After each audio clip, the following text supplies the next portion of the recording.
individually. Okay. So you want to go first, Rachel? All right. No. You have to do it in marriage. Yes, you do. And you get to raise your right hand. So each trustee shall qualify for and assume office on January 1st next following his election or her election, or if appointed at the regular board meeting of trustees next following such appointment. At the first meeting after a trustee assumes office, an oath of office shall be administered to the trustee, whether elected, re-elected, or appointed. Said oath shall be administered by the clerk or another trustee of the district and shall be filed with the official records of the district. I do solemnly swear I do solemnly swear or affirm that I will or affirm that I will support the Constitution of the United States support the Constitution of the United States and the Constitution of the State of Idaho, and the Constitution of the State of Idaho, and I will faithfully discharge and I will faithfully discharge the duties of trustee the duties of trustee for Mountain View School District number 244 for Mountain View School District 244 according to the best of my ability. according to the best of my ability. And I'll let the form for you to sign.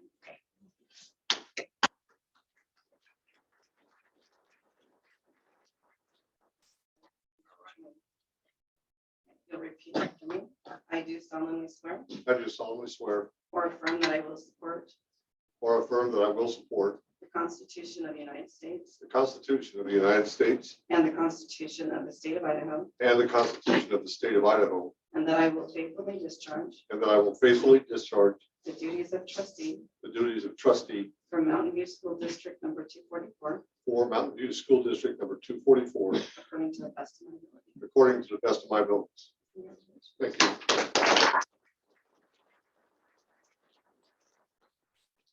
With that, like to welcome Larry and B to the Mountain View School District School Board.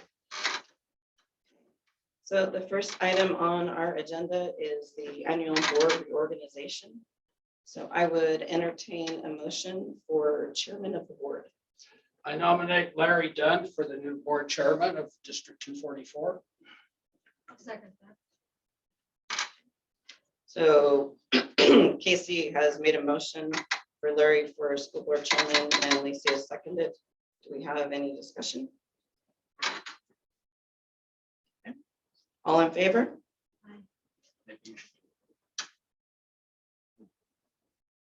It's not commonplace for that. All in favor? Aye. Aye. Those opposed?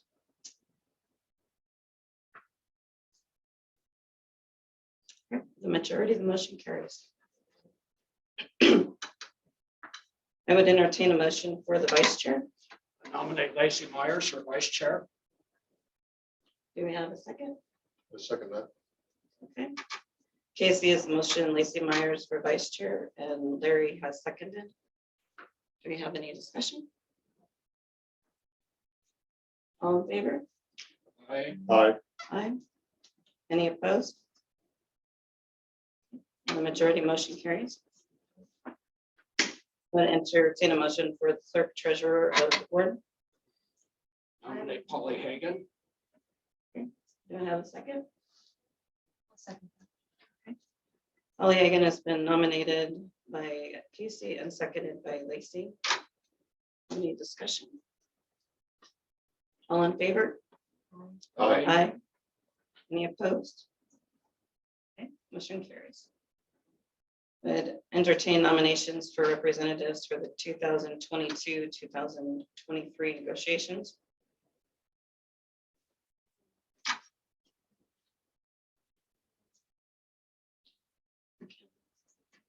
Kenneth? So there's been a motion for B has nominated herself and Lacey has nominated. Do we have a second? I second that. Okay. Any discussion? All in favor? Aye. Aye. We need to, I would take a motion for the representative for the 2022-2023 legislative ISBA meetings. Nominate E. Edwards.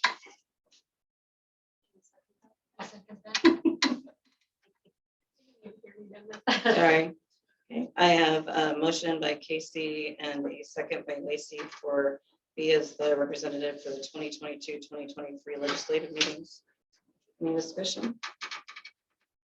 All in favor? Aye. Aye. Aye. All opposed? Melissa, Yes. excuse me, on item B for the representative, would you please repeat who that was, what the motion was, and who did it? The motion was made by B to nominate herself and Lacey to nominate me. And Lacey seconded. And Larry's, you seconded. I didn't you? seconded. Yeah, Larry seconded those motions. And I apologize because I am out of word. You get your own show. Nope, this one's on you. So we are down to code of ethics. Well, right up front, I'll ask for everybody's indulgence on my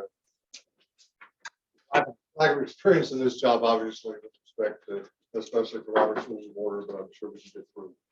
So next item on the agenda is the Code of Ethics review and adoption. I initially would like to entertain a motion for discussion. That's for a motion first and a second. and there's discussion. You just say you would, and I can correct me if I'm wrong, we don't necessarily, we make, someone needs to make a motion that we sign this. Is that how we started? But yeah, if we're going to Just adopt it. supporting. We're going Yes, to adopt we're or support. adopting that as. So you would just say you would entertain a motion on the code of ethics.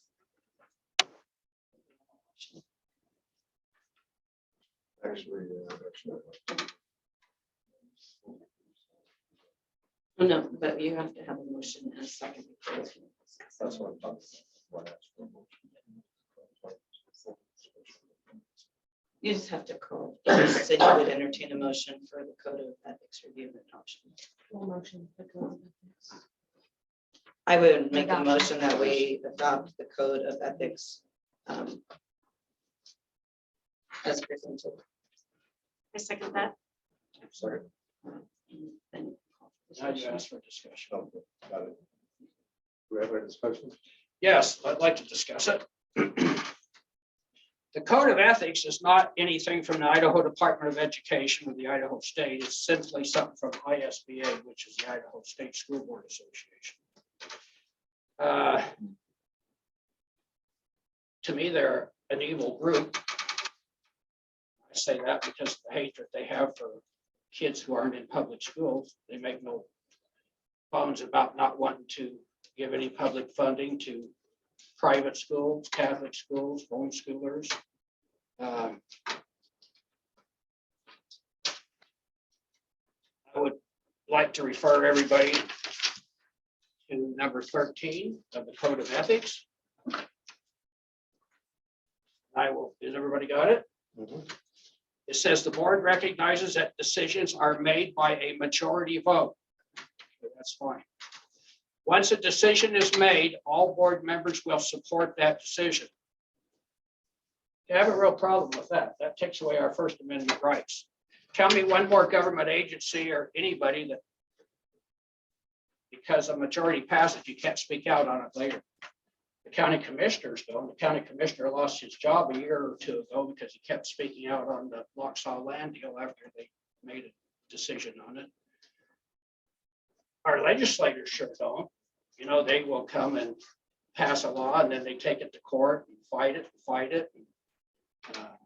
Both in the state and the federal. This simply destroys our First Amendment rights. There again, once a decision is made, all board members will support the decision. What kind of justice is that?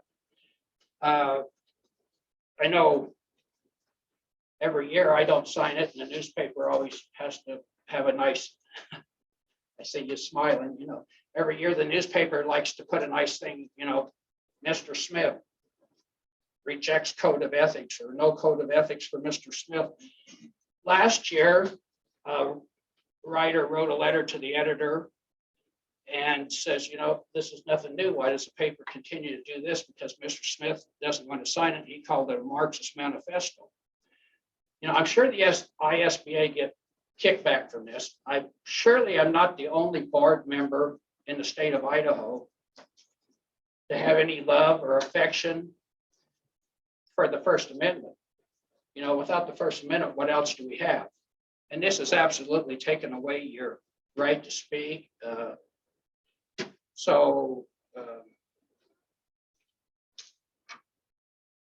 know, I just can't vote for this code of ethics. I used to make a caveat that I was supporting everything, but this, the last couple of years I have, because I don't want my name on something like this. And until the ISBA wants to send something out that doesn't restrict our right as citizens, our right as board members, our right as Americans, I don't even think we should have the thing hanging in the office. Casey, Casey, would you entertain the idea of having this signed without number 13? Yeah, if the ISBA wants to send us out a new copy without 13, sure, I would sign it. Okay, so we could make, potentially, could we maybe, This is our document.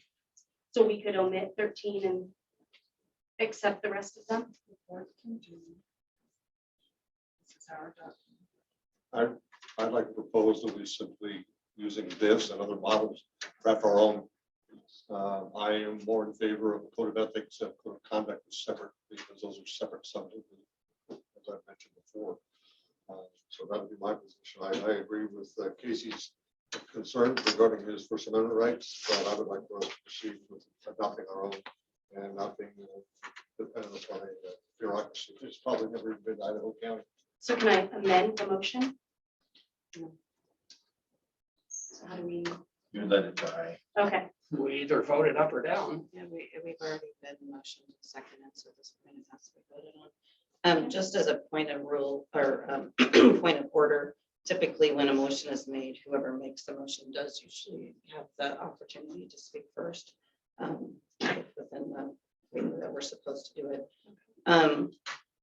I would just say the only thing, and maybe it's a matter of wording of the concern in number 13. I think the point of why that number 13 is in there is that trustees are not delegates, they're trustees. The point of the difference within Idaho code is that a trustee is someone who is supposed to govern the school district within the best interest of the school district. They are not basically meant to be necessarily a parrot of the people in their zone. That doesn't mean that they do against what people as the public feel, but number one, they are entrusted to take care of the school district. So I think the point behind the majority vote and being supported is that if we have a 3-2 vote or we have a 4-1 vote or whatever it is, that we don't, doesn't mean that you can't say what you think about it or say that you disagree with it, but that you do support the decision that's made. I mean, we've made decisions as a school board that I don't necessarily agree with, but as long as they are within the law and their decisions that was made by the school board, it's supporting each other as a team. I don't think there's any malicious intent in it, but I do think that it could not hurt to wordsmith it if the way that it's written, the intent is taken not the right way, I guess I'm trying to say. The intent is to have a board member of 5 people who support each other in the decisions that are made. It's not meant to muzzle or silence anybody, I don't believe. So maybe we just don't like the way it's written and we choose to change that. I'll motion to change the code of ethics. So what we have to do now is that we have to vote on it and then we can have a different motion if you would like. So you would just call for a vote. to work on it, maybe 2 people to work on it. Workshop coming up in February. I think. Good thing to work on the workshop. Okay. You could do that, but when you have to vote because we did have a motion in a second. I vote that we work on this on the February 3rd workshop. But So you. Larry needs to call. So for a there's, vote. you're gonna call the vote. You gotta call. You're gonna let it die. I assume you're gonna let that die. Well, we're going to table Then this. you We're actually- going to table this for next meeting. Okay, yeah. have to take a vote. Yeah, you Yeah, gotta I vote for understand. consent. I understand. All right, well, I'll go ahead and call for a vote then on the motion that we adopt the Code of Ethics and Operating Procedures currently as written. All in favor? Opposed? Aye. Nay. The motion is defeated. And with respect to legal activity on this item, why don't we save that for the end of the agenda because we have future board meetings.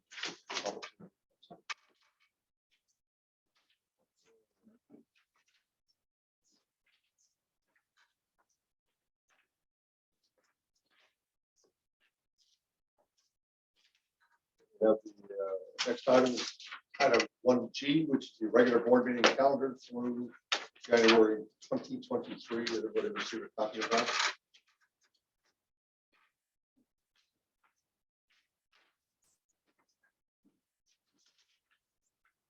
Your packet, would you like me to speak to that? Mr. Bell? Yes, sir. So I put in there some board work sessions as well, that came out from the prior work session. Also, some meetings that we're looking to initiate, copy with superintendent meetings, about an hour long. We'll adopt those across our district. Each one of you coming to represent, one of you at a time, represent. Told that I better serve decaf at 5:30. But an opportunity for our community to be able to sit and visit, perhaps ask some questions or clarifications that they might need. So those are also dotted in there. But what you're taking action on would be the regular board meetings. Just note that I did move it off of the February 21st holiday coming up to a Tuesday.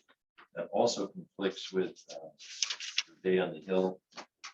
That is the 21st, 22nd. This is a note. We're attending that. You'd have to be leaving around noon or so, get back here for a 5:30 meeting on that particular Tuesday. But those are the notes. The highlight in yellow is that your representation at graduation is necessary and needed. So Split and Concord, those of you down Kuski Way would be at CB, and those of you up this way would be at GHS. That's on the 27th. Strictly with respect to the coffee with the superintendent. I see all the district office. They're not all. I tried to move them down when Mr. Smith is with us. Ms. Myers is with me. I would have them down at Clearwater, just to be in those particular areas. So in that case, could we move the meeting that I'm involved with down to Zone 5 and Piper? Okay.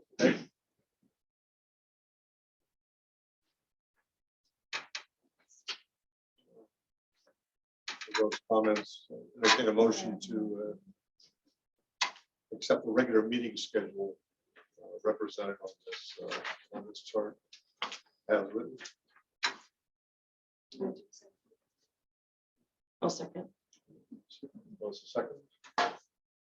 We need a discussion.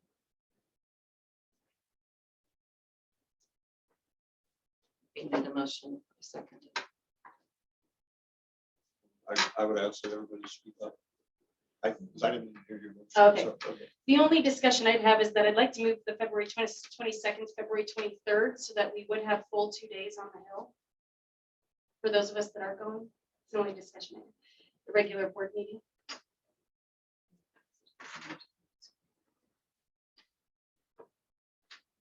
Sounds like in the past, it has been moved to just the following Monday, if that's what the board wants to consider. So it's not in that wheelhouse of that meeting. But that's up to you. That's just. Maybe I can just Zoom participate too. I'm guessing you're going to need to get back. Okay. Depending on what the Well, Or if I did have other meetings, I could just attend by Zoom, right? Okay, If there's a conflict, Todd, why don't we just move it? Well, that's why I'm just giving you some prior history. Just You move it guys the want to next move it Monday. to the following Monday, which oh, would I be, see, yeah. is that 26th? So it'd be February 28th.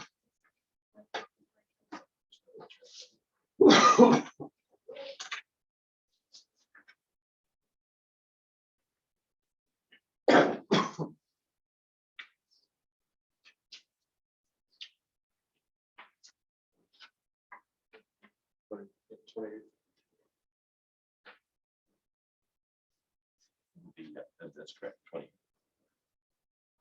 Which is-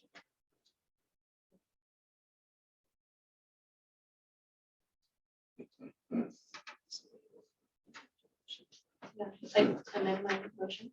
I amend the motion. Yeah, to change the February 22nd to the February 28th regular board meeting. I'll second that. We have a second. Any more suggestions?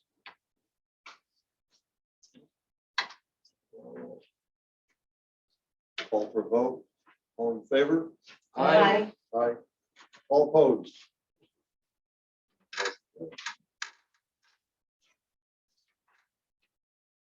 Now we're going to move down to the information agenda. So reports cover day-to-day school events as well as topics that may arise throughout the month. No action is scheduled to be taken on these reports. And the first report is administrative and the records reports. So most of them are already in your packet for you to read through. I think it's almost got more.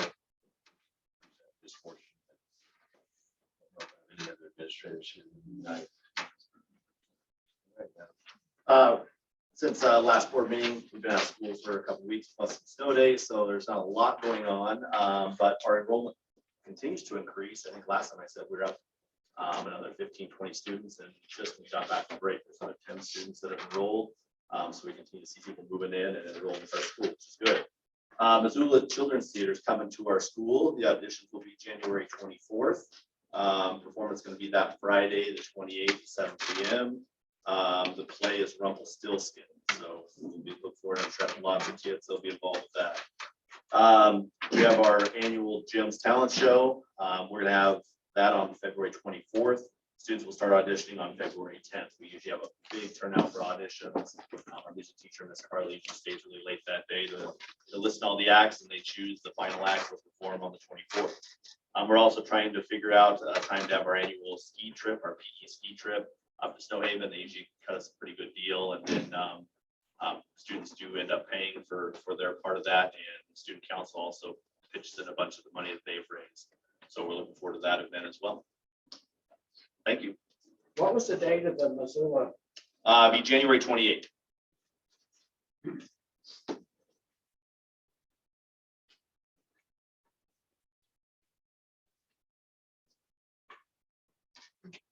Thanks, Adam. Just a few updates for you all. As you know, tonight we'll begin that policy rewrite. It's been quite a process. Those of you who don't know, that is a ISBA service that we contracted with them for a few years ago to get those completion. So another big chunk coming through tonight, and you'll continue to see many of those chunks of policy come across your plate as we move into the spring and the end of the year. COVID updates, like most schools, we continue to move through many COVID impacts to our schools, sick students as well as staff. We continue to encourage hand washing. If you're able to social distance, which is really difficult for us in our school buildings, if mask wearing is preferred and/or vaccinations. We continue to utilize the CDC guidelines with the new 5-day quarantine window, asking parents to continue to keep their children home if feeling ill. Principal team continues to send out notifications to parents when they learn of a sick student and/or a staff member, where we're able to get as much information out to our parents so that they know that there was someone associated with an exposure. That COVID continues to kind of be an up and down impact to us. We have continued with school, which has been a really good thing. I continue to share the worry will be whether we have enough substitutes if a number of staff go out in a certain building, which could lead to a school closure. We continue to work around our professional learning communities. This is the center of our work in our district. Staff working through collaborative approaches for student guidance in their formative assessments and in their benchmarks and curriculum standards.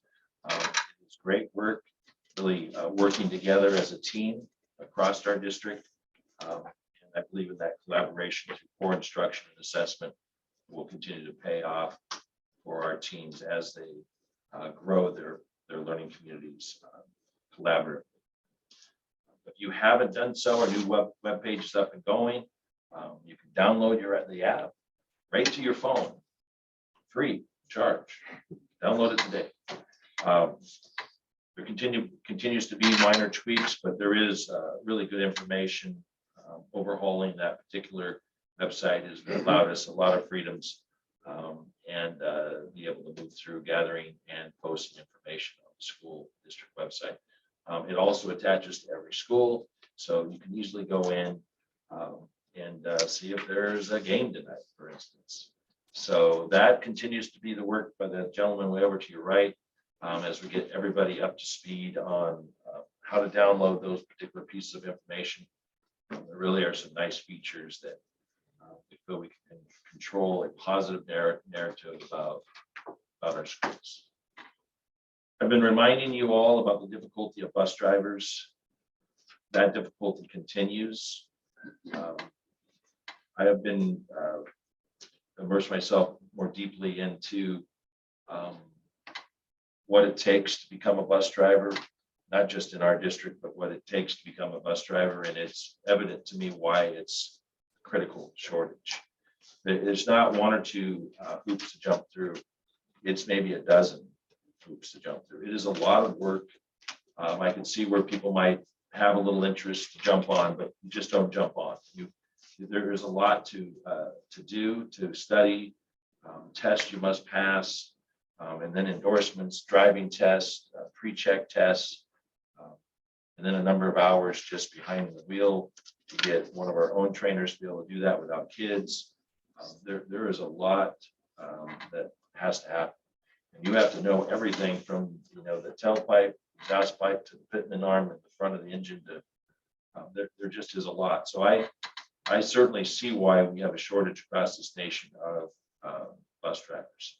It takes a lot, and really what's eliminated by that is maybe that person that said, yeah, I wouldn't mind working a few hours a day, part-time. But to get it, even if you decided that today was a task, you probably wouldn't be driving within a few months. It really, and that's a person working pretty hard to get that licensure in the CDL. As you all know, the week after the break, Adam, mentioned this. It was a brutal week of weather. I'll just say a quick review of the process for closing a school. That's on my shoulders. It's on my shoulders really early in the morning. It's really difficult. There's about 4 of us that are on the roads from Kuski to up here. I generally make my way to Whitebird Pass. And I think I've seen every type of weather that week that we had imaginable.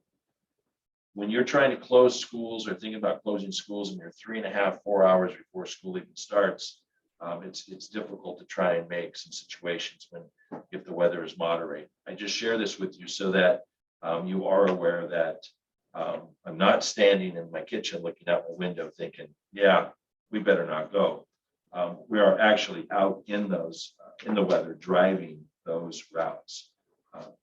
And like I said, it is bad. I was stuck on Whitetail Road, complete whiteout, just stopped, had no idea which way to go for about 15 minutes until the wind doesn't blow there very much, those of you that know that. That 2-mile stretch of road, everybody that lives here knows, is really a dangerous spot. And as it works over the prairie, it becomes even more dangerous. It's an interesting place at 4 a.m. out there. I Hope you take some look at the graphs that we put in your packets. It's a quick glance at some daily attendance overall for our year, plus our Idaho reading indicator scores. It looks pretty promising. Something you should be really proud of this team. We continue to see what learning loss has done. There's lots of data that has impacted our schools due to COVID implications and lost learning. Our kids are really fortunate that really the only closure we have had now is well over a year ago. That is speaking to some interesting data points that are coming to our principals, that the learning loss is really subsiding.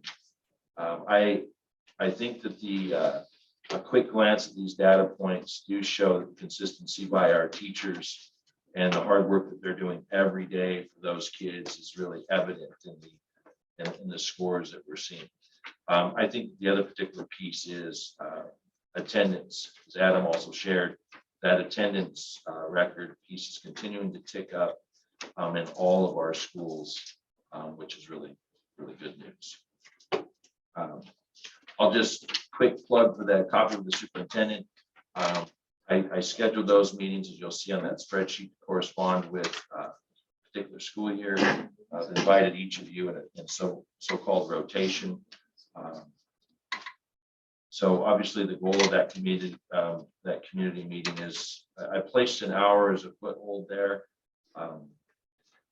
As a superintendent, you know, your life is a meeting anyway, and when you add another month of meetings, you're trying to figure out where you might put all those in. But I'm hoping that we'll have some good takeaway of what those meetings might represent for an hour of time that will be informal in nature, but an opportunity to get some information out. Lastly, I'll just say the Day on the Hill registration, if that is the 21st or 22nd of February, Holly can help with any accommodations that you guys will need to get put through, but we'll also need, if you're going down, to fill out this register so that we can get you registered for the Day on the Hill and your arrival down there. So I have that for us if you're interested to do that. That's all I have.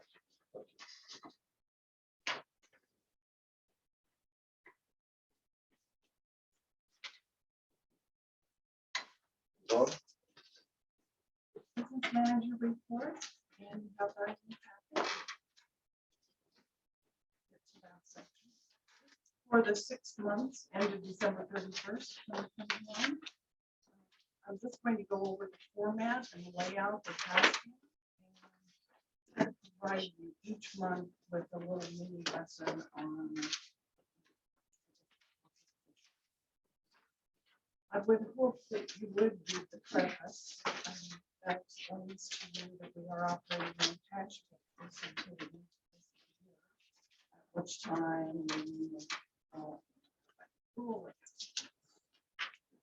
So the first page that you come to after the preface, there are several pages of expense account format, just trying to bring you, you do not have to commit this to memory, just trying to bring you into a familiar zone of how the account numbers are laid out.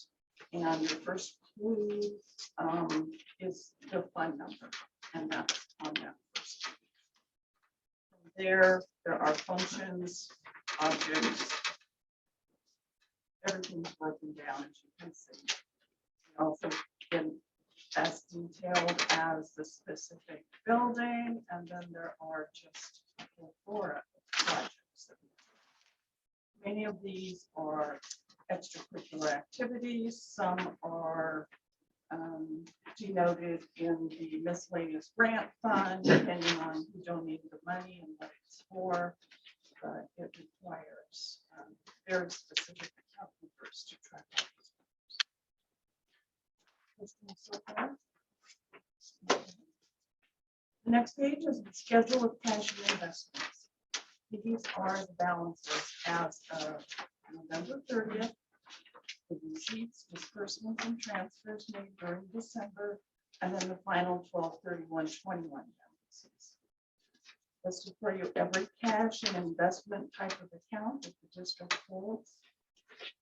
In the second section, you can see the total cash disbursements, the total payroll disbursements, local match required for Medicaid transactions, and then just a brief description of some of the other little modest banks, supplies and fees.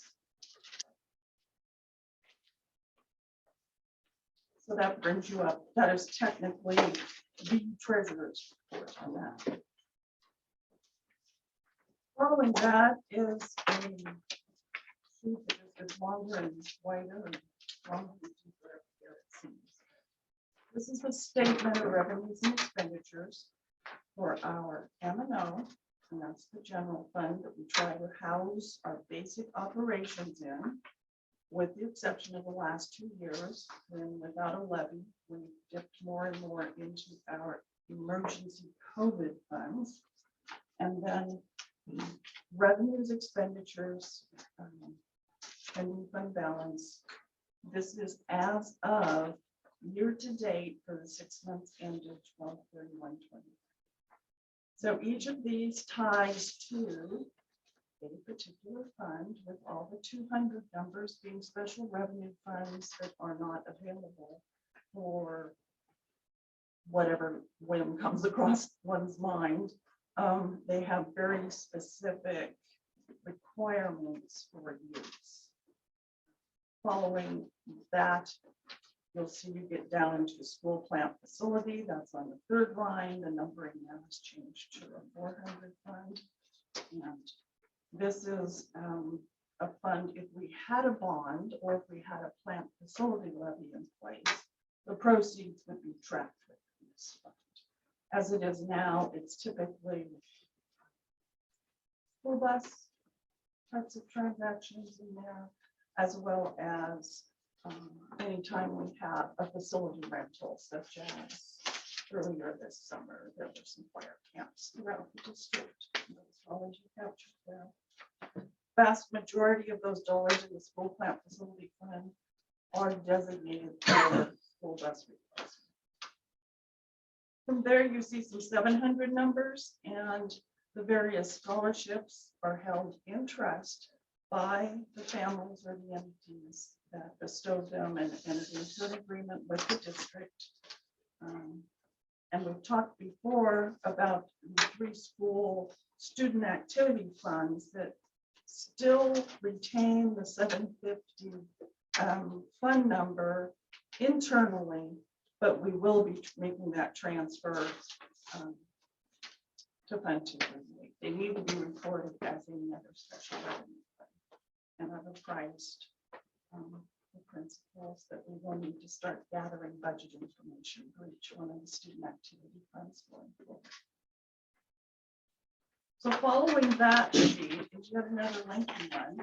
There's actually 2 that are combined to give you a snapshot in time as of last Thursday, I believe is when I put this together. So these are all that remain of our COVID-19 emergency fund done by a million different names: coronavirus relief funds, CSER, or depending on which one of the various federal acts awarded the dollars to us. I've tried to track for you the fund number that it's accounted for in, whether or not there's money available yet to allocate. And as you can see, if you pull over to the very far right-hand column, if there's a balance there in the yellow box, it's basically summing up to the $1,801,161 that you see at the top of that very far right column. Those dollars have not yet been allocated, budgeted, or otherwise committed to a specific project. So they are available if we need to use them. Otherwise, we would use them in accordance with learning loss or whatever the specific definition is. Then, of course, following those 2 sheets are student activity funds. And again, current balances for each one of the class organizations and clubs that exist at each of our, is Clearwater Valley High School, Grangeville High School, and Grangeville Elementary. Following that is a rather lengthy report on each disbursement made through the accounts payable system. Wells Fargo Bank is our checking account provider.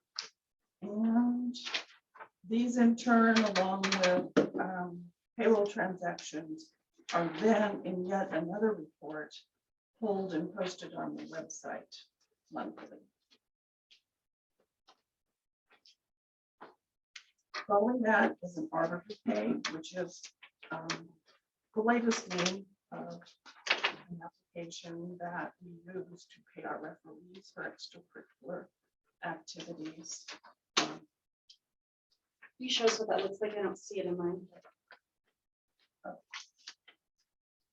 So Just hold it up. now. okay. The very first part of it Oh, looks gotcha. sort of like that, and Okay, that's the big got it. summary.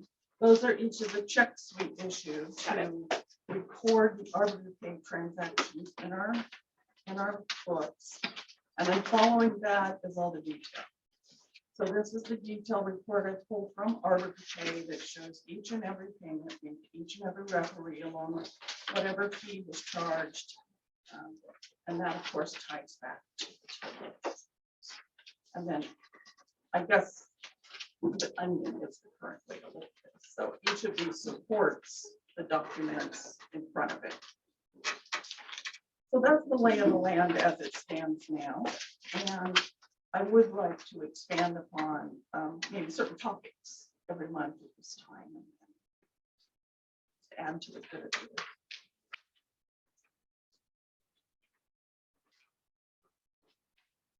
Thank you.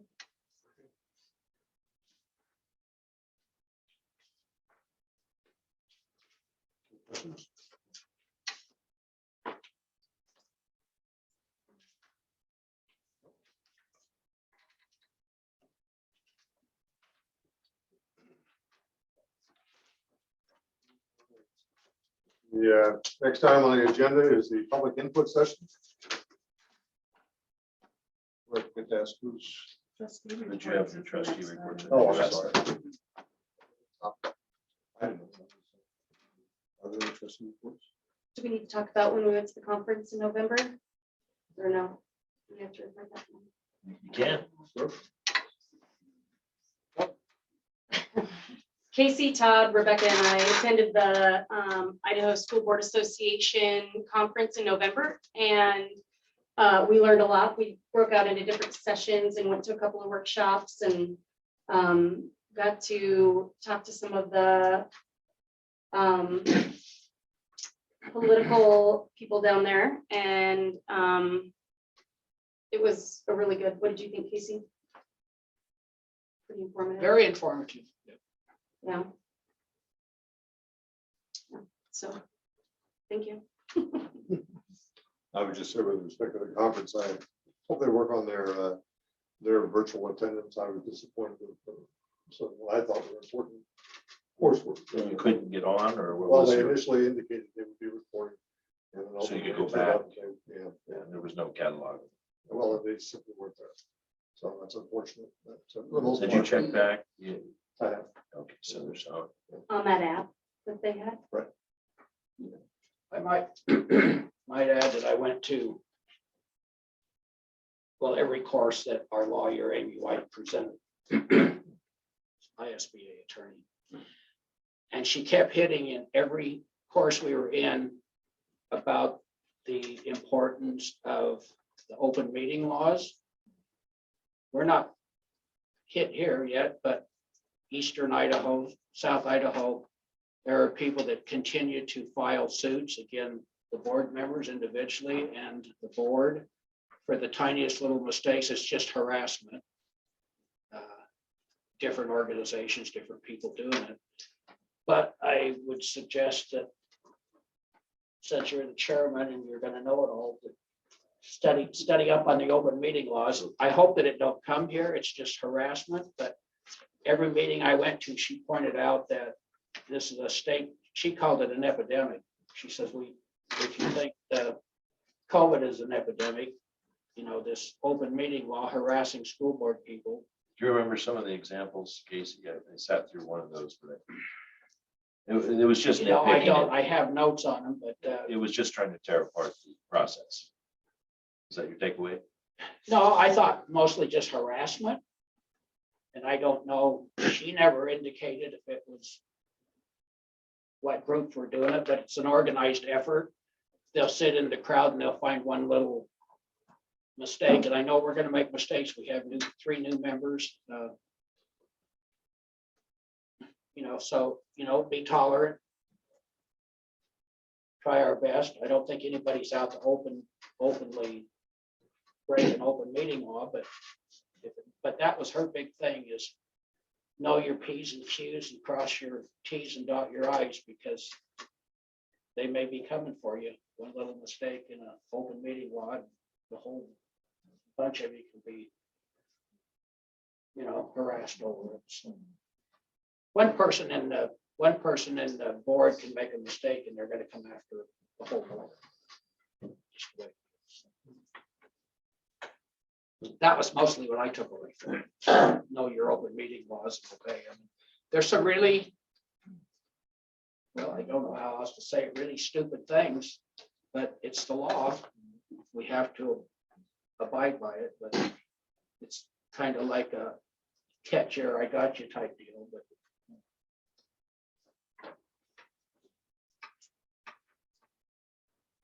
All right. Now I think I'm where I need to be.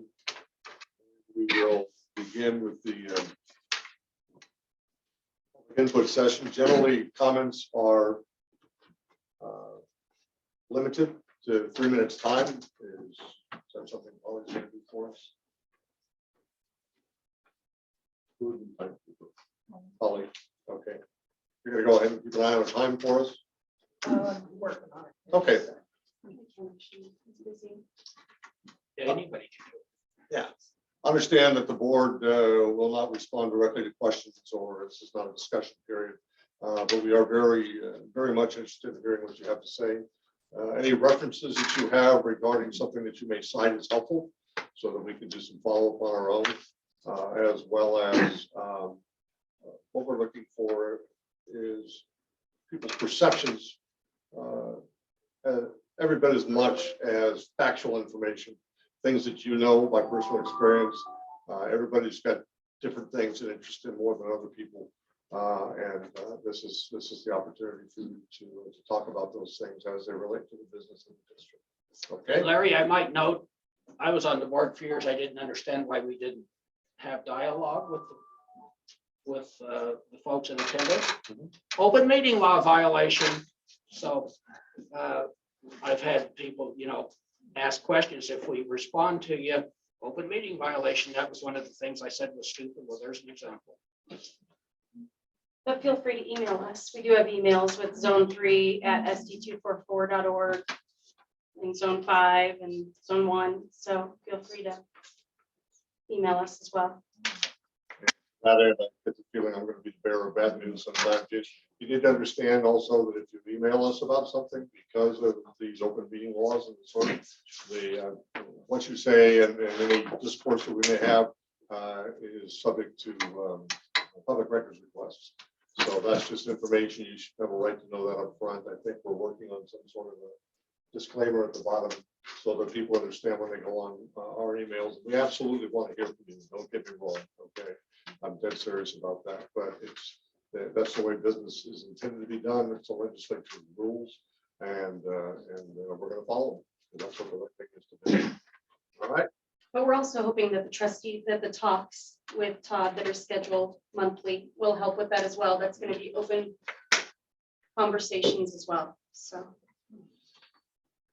All right, Paul, are we all set?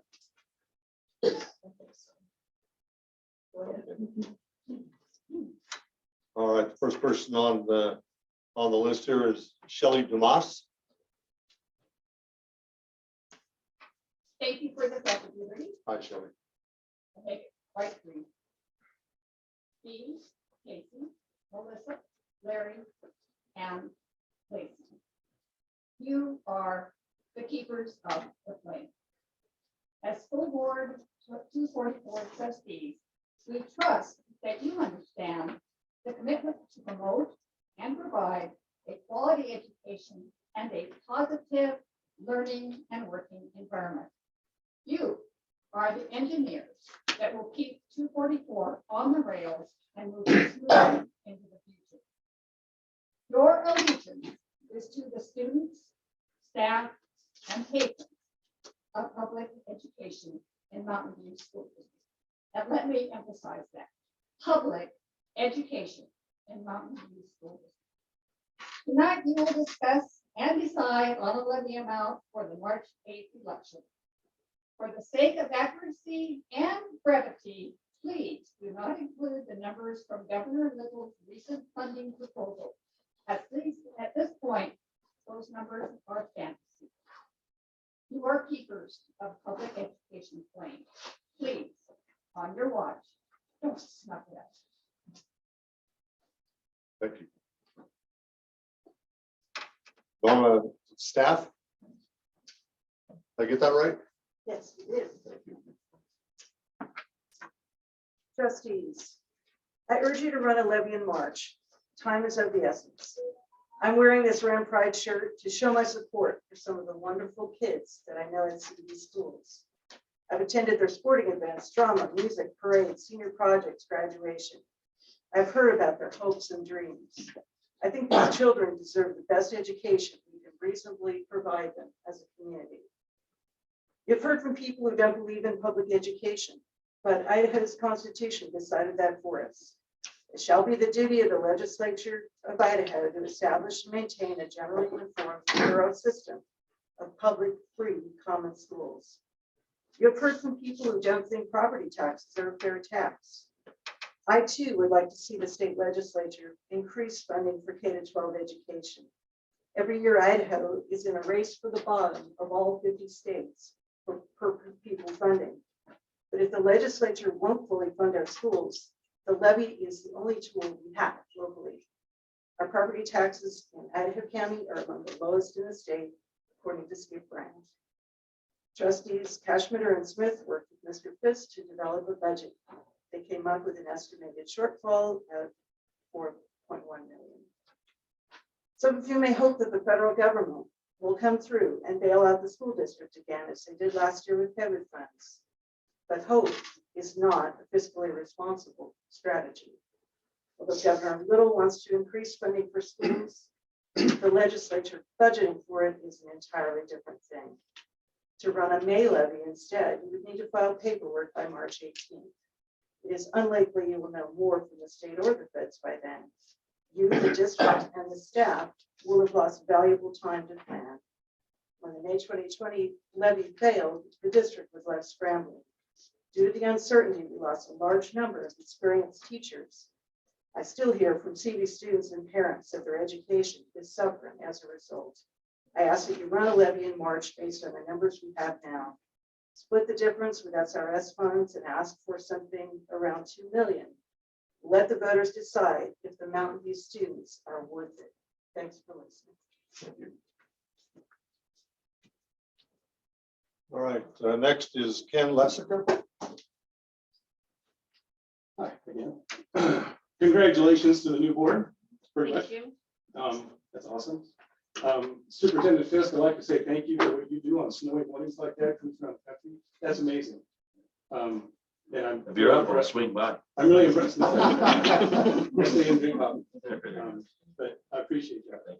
And I'm just the job you do is complicated, and I don't even know how you get it all done.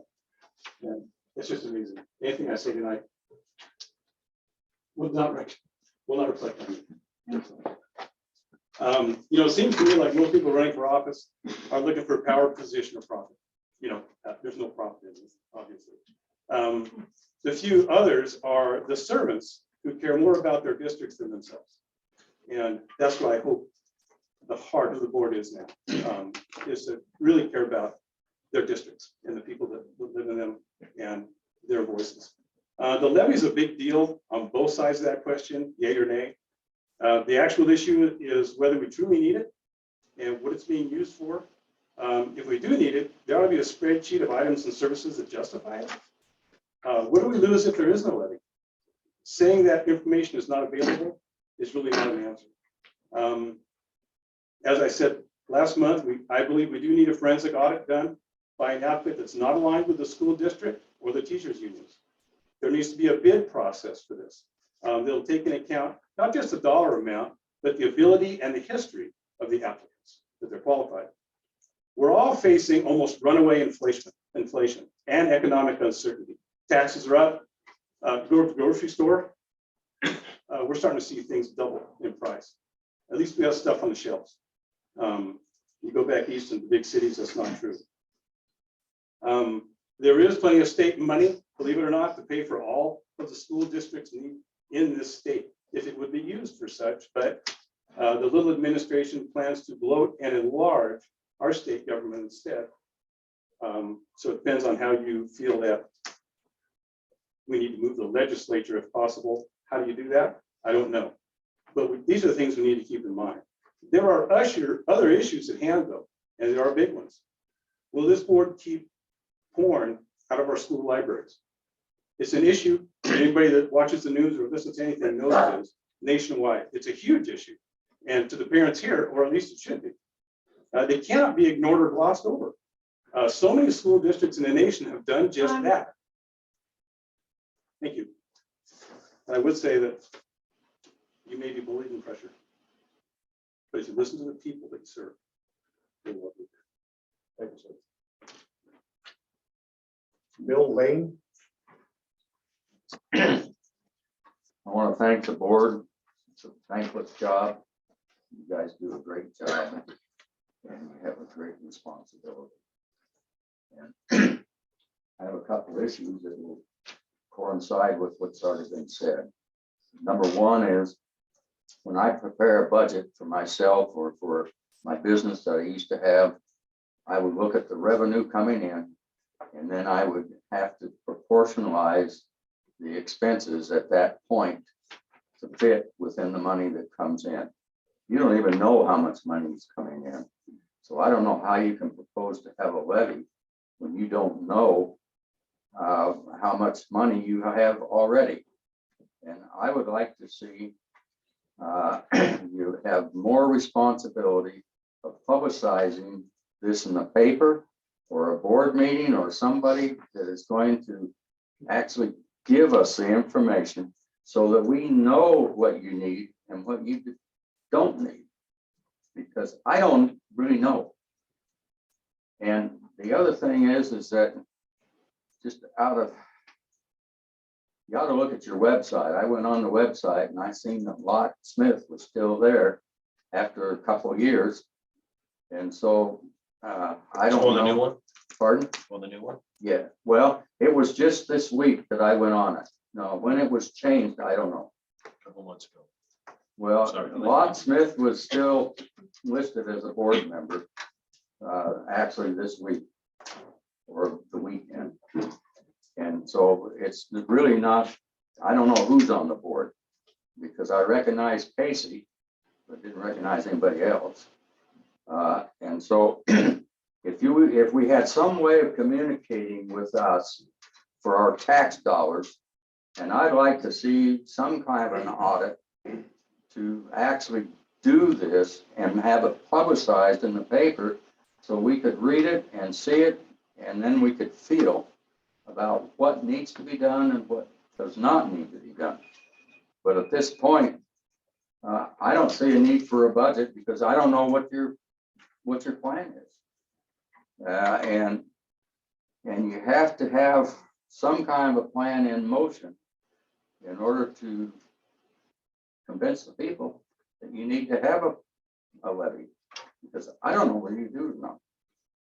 And so anyway, I just want you to think about that, and I'll let somebody else have the rest of my time. Thank you.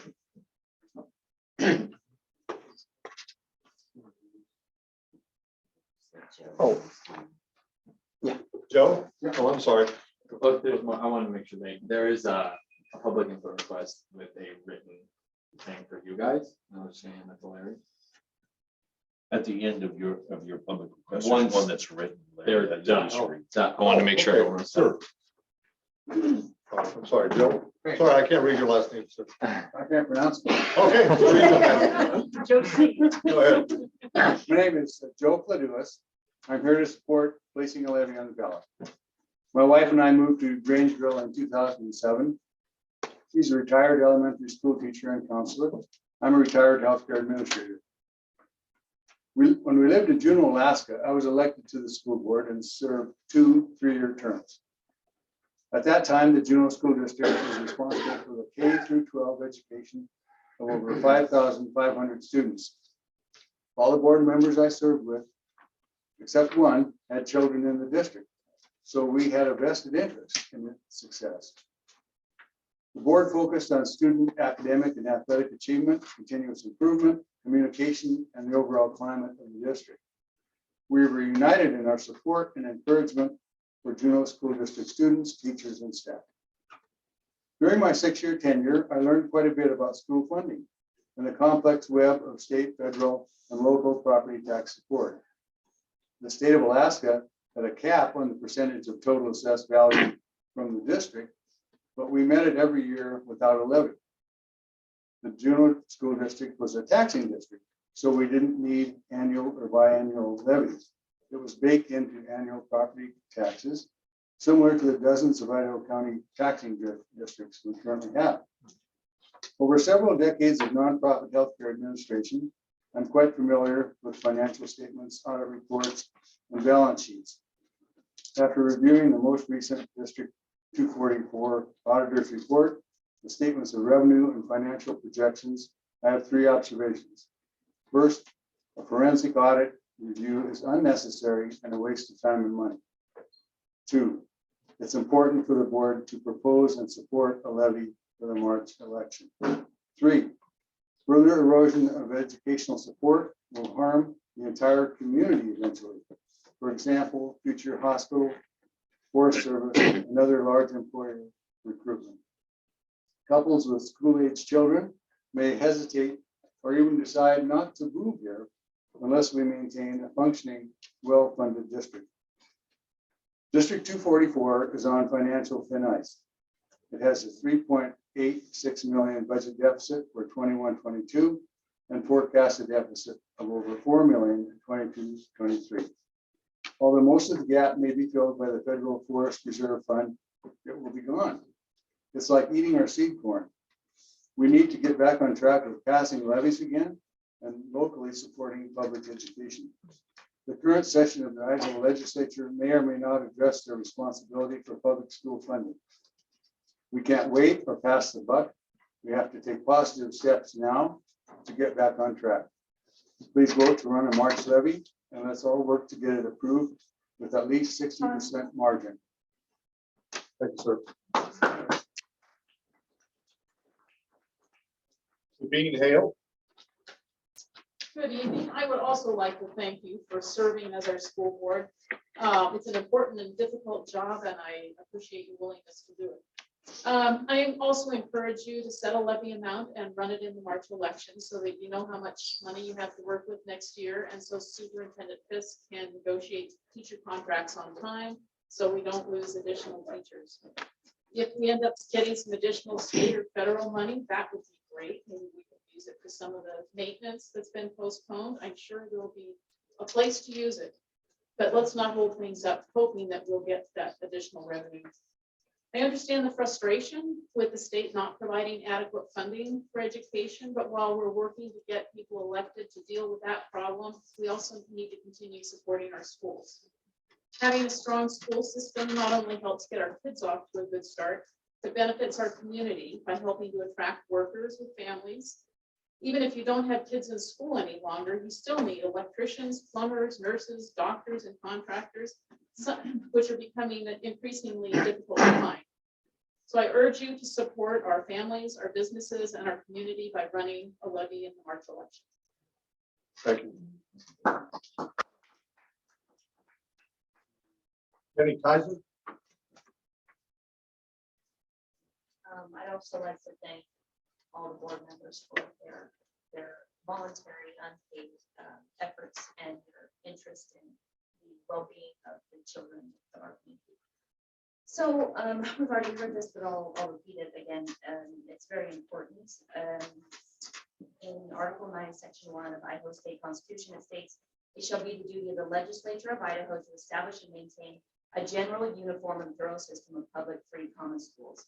This clearly places the responsibility of funding the school districts of Idaho on the legislature, which then gives each person here in this room, every person in Idaho, equal representation on this matter. This is not the case when levies raise the taxes of only one group of people. It's a non-representative tax. That's code for un-American. Everyone here is aware of this at this point. So those of you who persist in proposing to run these levies are doing it knowing that it is contrary to our state constitution. And as we witnessed tonight, you all have taken an oath to uphold both the state and the US Constitution. I would like to reiterate Mr. Casey Smith's point last month that this discussion of proposing a levy is really a matter of survival for some. With the increase of gas, grocery prices, as well as land value, the possibility for low-income families or older couples who just get by on a little bit of Social Security, the possibility for them to lose their homes and property is a real and genuine possibility as the result of a levy passing. And I just like to make it really clear that this is simply not your risk to take. I hope that you will all keep this uppermost in your minds as you cast your vote for or against a levy this evening and vote no on the levy.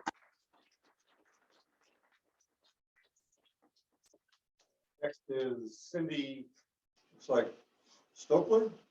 Did I get that right? Yes, Oh, no, you did good. very good. I want to thank you all, of course, like everybody else has said, you have kind of a thankless job. It's hard. You've got two sides of the field out here that are looking to you to, solve our problems. So anyway, thank you. I have been in a lot of contact with my neighbors, and I'm actually here for 4 families that have been here in Idaho County for years and years and years. The impression they voiced several concerns. First concern is the levies and the dollar amounts. They feel the school district has gotten greedy with the money. They don't know where the money is going and if it's really being earmarked for what it's supposed to. We talked about doing an audit. I love what Ken said. He was very, very articulate, so that was awesome. But I think we need to know as a community, number one, I think an audit is good. I think it would build trust with the community that has kind of waned. We need to be able to know where that money is going to, and we need to be able to hold the school district accountable that that money goes where they say it's going to go.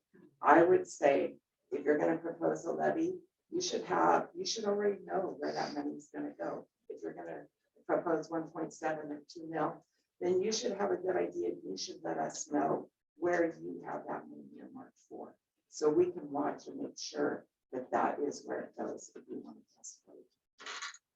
Thank you.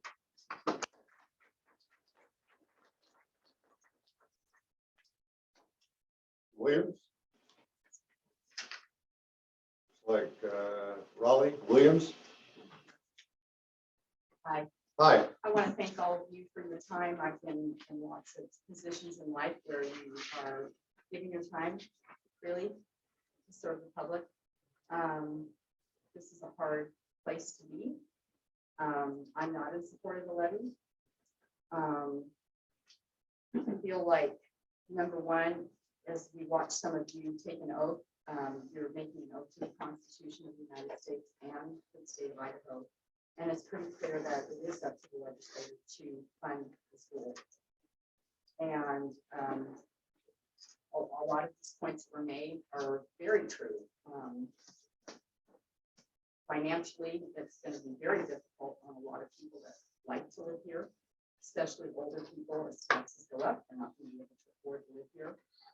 And I think it's, I don't know about you as parents, but I just don't hand out dollars to my kids and just say, hey, just spend it wherever.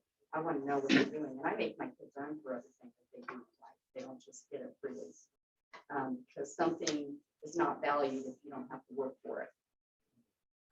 So I think it's very important to have a clear budget of where all these quote funds are going. I've lived here for all the years that they've had levies and before they didn't used to have them. But to throw out these random numbers, they're unbelievable. It's just not righteous. And I think it's really important on a moral and ethic conscientious level to really think about the oath that you're making to sit here and do your job, knowing the constitutional rights of the people of America and here in Idaho, what you're supposed to be doing. But that's, it's very important. So that's all I have to say. Thank you. Thank you.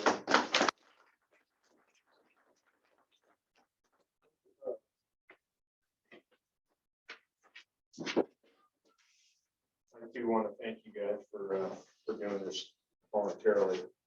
I'd like to, although give you a little bit of peace of mind that it's not your job to fund the school.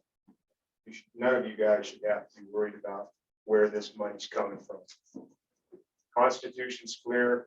I stated it back in June of last year at a meeting here.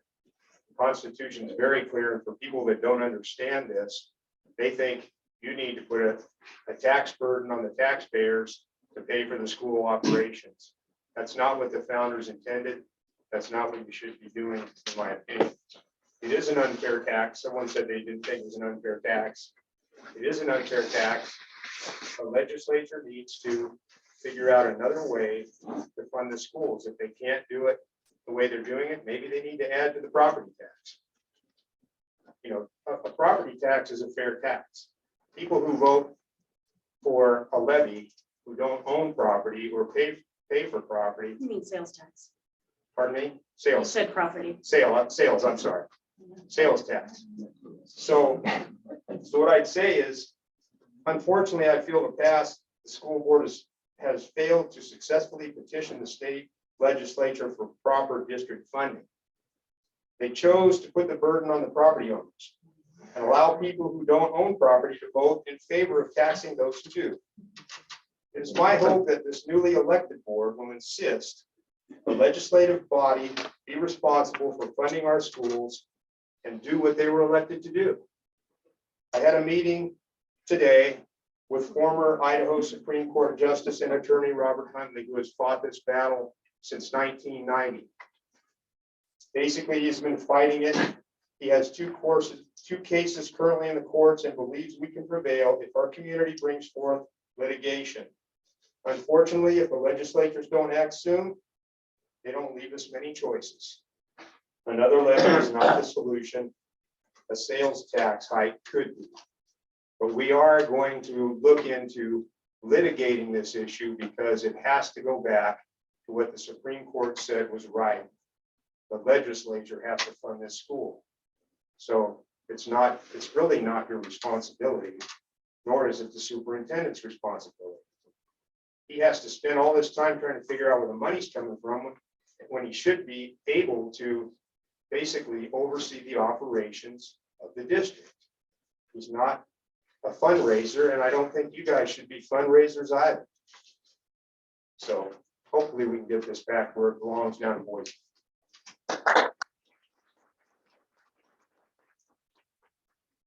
Is that often right? How is that?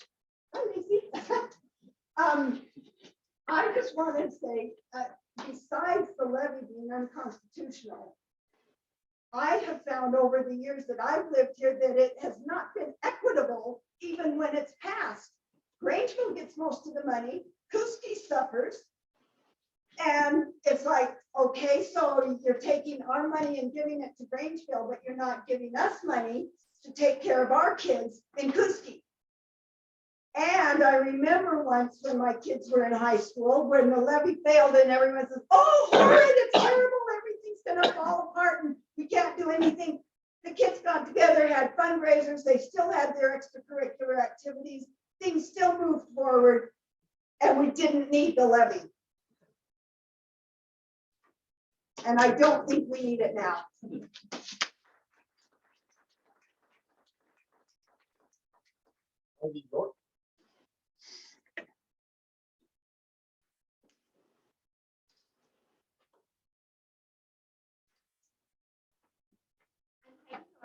Thank you so much for your time. I think quite possibly one of the most thankless jobs you guys might have volunteered under. So thanks to every one of you. I sincerely thank you. I'm a mama here in Grangeville. I have 2 girls. I'm married. I have a wife. A dental hygienist, a volunteer, and I'm deeply rooted in our school. I grew up here, as did my parents. My husband grew up here, as did his parents. And when I say here, I mean, it used to be 241, but our school district. As I mentioned, we have 2 daughters, and they're very actively attending our school district because of the wonderful people that support our school district. They've had a fabulous education, and because of our home life, they've had a fabulous education. Now, I come tonight with years of passionate and dedicated experience working with a team of individuals to inform patrons of the benefits of passing a levy. I still stand behind passing the levy, and yet I come tonight to plead with our board and our administrative team to hear the feedback that we've heard. I have followed the public input, and I feel it is very apparent that our patrons have persistent desires for a more straightforward budget. I don't know whose responsibility this is, but I'm here tonight to volunteer and work with whoever else is going to volunteer. Maybe those of us in this room could stamp our name, be ready to work on this together to create some type of a budget that will break down this very complex figure, all the stuff that you presented tonight, Mrs. Hogg. I mean, what an amazing job you've done, but it doesn't make sense to most of us. And I think that that's just where we're at. We've got to start building this bridge of trust again. We've got to, whether you want the levy or you don't want the levy, we've got to figure this out. And without this community of people working together in some way, we're going to continue just either barely surviving or drowning. And our kids they are our future. Whether we're homeschooling, whether we're in public education, whether we're doing both, there's got to be a bridge. And I just come and I can leave here and shake hands with Mrs. Copyright and these other people and say, let's be on the same team. We might have different opinions, but gosh, let's make this easier. Let's get on the same team and make this a better community. Thank you. On the list today is Laura Embry. I'll echo everyone's sentiments. Thanks for volunteering to put yourself out there. I just want to address a couple of things. I am not a budget expert, but people keep saying forensic audit. So I was like looking that up because my understanding is that we have an audit every year in the school district, and I read about it on, I think it was on the front page of the paper, that we passed this year, and I've been here 11 years, and we always pass the audit. It seems to me when I looked at it. Now, I haven't seen the specific numbers, but I think you even published that in the page, like columns and columns, but maybe not. But I will say I would have liked in some of the meetings and when I was joining on Zoom, and even when you were just now talking, to be able to see the numbers. I think people, for some reason, I don't know why they think like there's money hidden around or that they're not spending it right. Because I know there's a lot of rules in place, federal, state. There's guidelines from the districts. I know you have to follow them. You seem to be following them because we pass every time. So I know when you guys come up with a figure of $4 million that you need to run the school districts, I believe you, but I am a kind of person that does like to see it. I'm very visual, and I just don't see it out. I don't have piece of paper. Maybe people would be happier to see it. I know it's pages and pages. You know, maybe we're not really qualified to look at it, and that's a possibility, but I do know we pass an audit every month. And I did look at forensic audit, and that is for like a legal matter, like if somebody's skimming off funds. And I don't think anybody's skimming. And hopefully people don't believe that in our community. I know my son went here. He didn't have any gold plated anything. We didn't have low tech. He didn't have a lot of things. We have just the basics, you know, and the buildings need maintenance, you know, things need to be done. I don't think you're out like buying flashy things, you know, with the money. So I believe that you're doing the right things. Right now I'm working in the schools. I know we're hard workers. I know, you know, the teachers have gotten a little bit more money, but I know we don't get paid as much as other people like in Washington or even in other districts. And teachers just lost their, their dependent care health insurance. So it's not like they're making just boatloads of money and the best, the gold plated everything. So I think it comes down to trust. I trust that accountants are putting the correct numbers out and that's what we need. I agree totally with John. With the state is supposed to fund us and they don't. And he's talking about a case that was like 30 years ago. So my kid would still be waiting for that. And your kids, any kids that are currently in school are still waiting for that. The legislature apparently has a big surplus. They're planning on putting some money into the schools. But, you know, we're still waiting. So we have to do something in the meantime. So I encourage you to put a levy on the ballot. Let's pass what we need to. Thank you. All right, the next item on the agenda is. Sir? Oh, there's that one. Oh, there's the one. I'm sorry. I signed up to speak. Janice Ingram.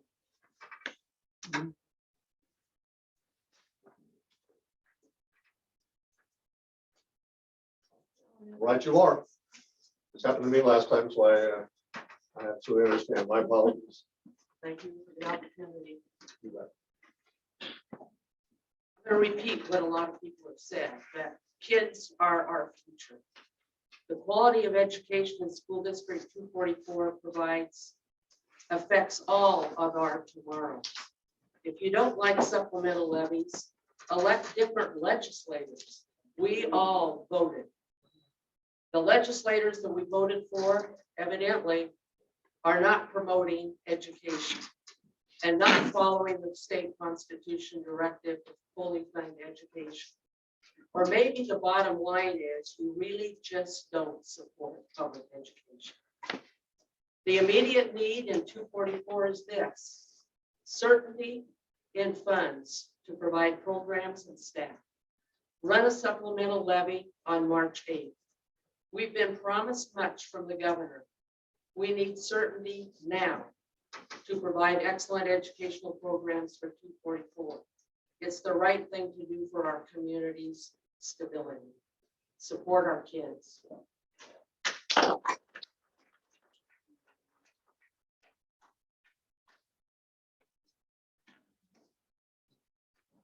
All right, I have a one paragraph statement from Jesse Short. It's an abbreviation, somebody can probably help me out with right off the bat. IFG. Okay, wanted to be on record supporting our local schools and school programs.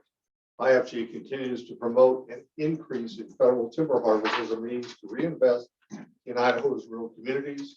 And as progress is made in that area, we also recognize the need to consider levies for additional funding needs. As one of Idaho County's largest private tax bases, IFG understands the financial impact to our operation and chooses to support the levy for families of IFG in Idaho County.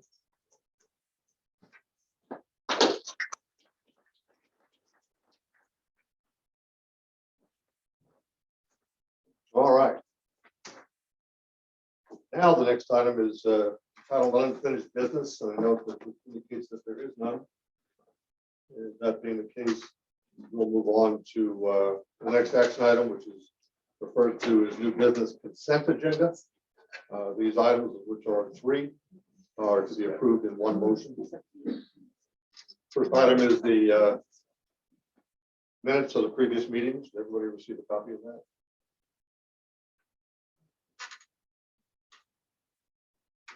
The second item is room and board in lieu of transportation requests.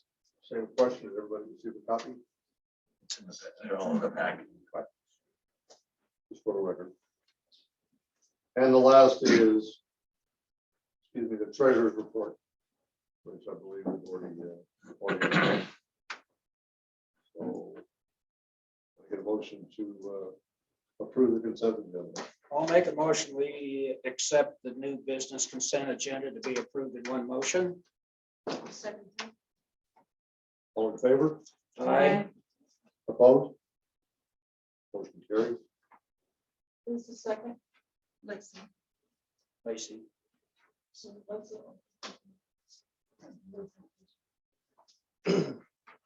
All right, the next item is new business with the first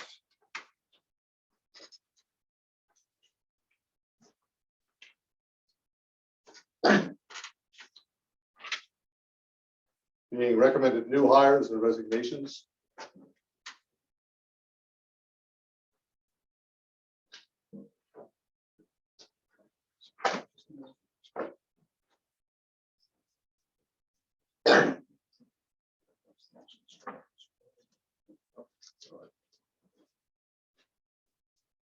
We have a motion to accept the report as written. I make a motion that we accept the recommended new hires and resignations with our profound and deepest gratitude to Miss Candy Eimers. We will miss you very, very greatly and we wish you the best in your retirement. I'll second it. All in favor? Aye. Opposed? Motion carried. The next is emergency closures of see 3 dates listed. January 3rd of this year for GB schools, the 5th of this year for I believe Silver Valley, and also on the 6th for both schools, and then a half day for Elk City, right? I would we accept the emergency closures for those 3 days. That's second. I'll second. Second received. All in favor? Aye. Opposed? Motion carries. Who is the second? All right, that gets us to action item number 3. I move we set Mr. the Chairman. 2022-23 supplemental levy amount. Please. I was just gonna ask if we could take a 10-minute break before we get into this. This could be a while and we've been here now. I think that's a good idea. We'll reconvene in 10 minutes. I have 7 o'clock.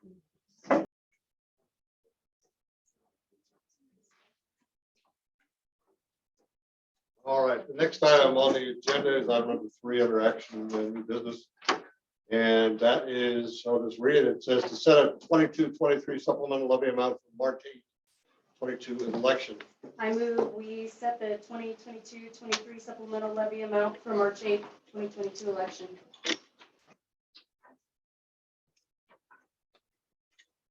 You better repeat it. You said No, we are going to discuss it and talk about it, correct? no, you're gonna set it out where we're gonna talk.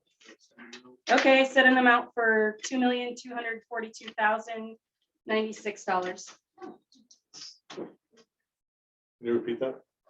$2,242,096.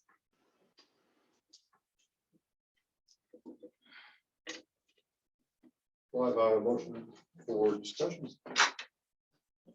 Somebody second it? Oh. Do I have a second for these proposal of the levy amount? Hearing none. The issue.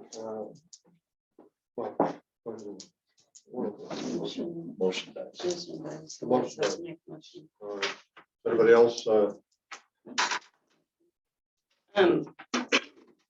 I would make a motion that we set the levy amount at 1,700,000.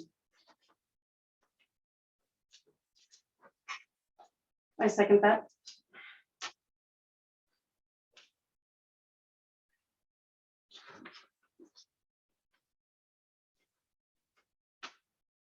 All right, do we have a motion for discussion?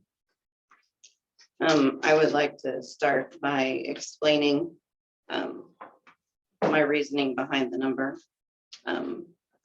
If we have our budget set where it's at, as we presented in a couple of meetings previous to this meeting, it leaves us with a funding gap of approximately 30% of our budget, which is right around 4,200,000.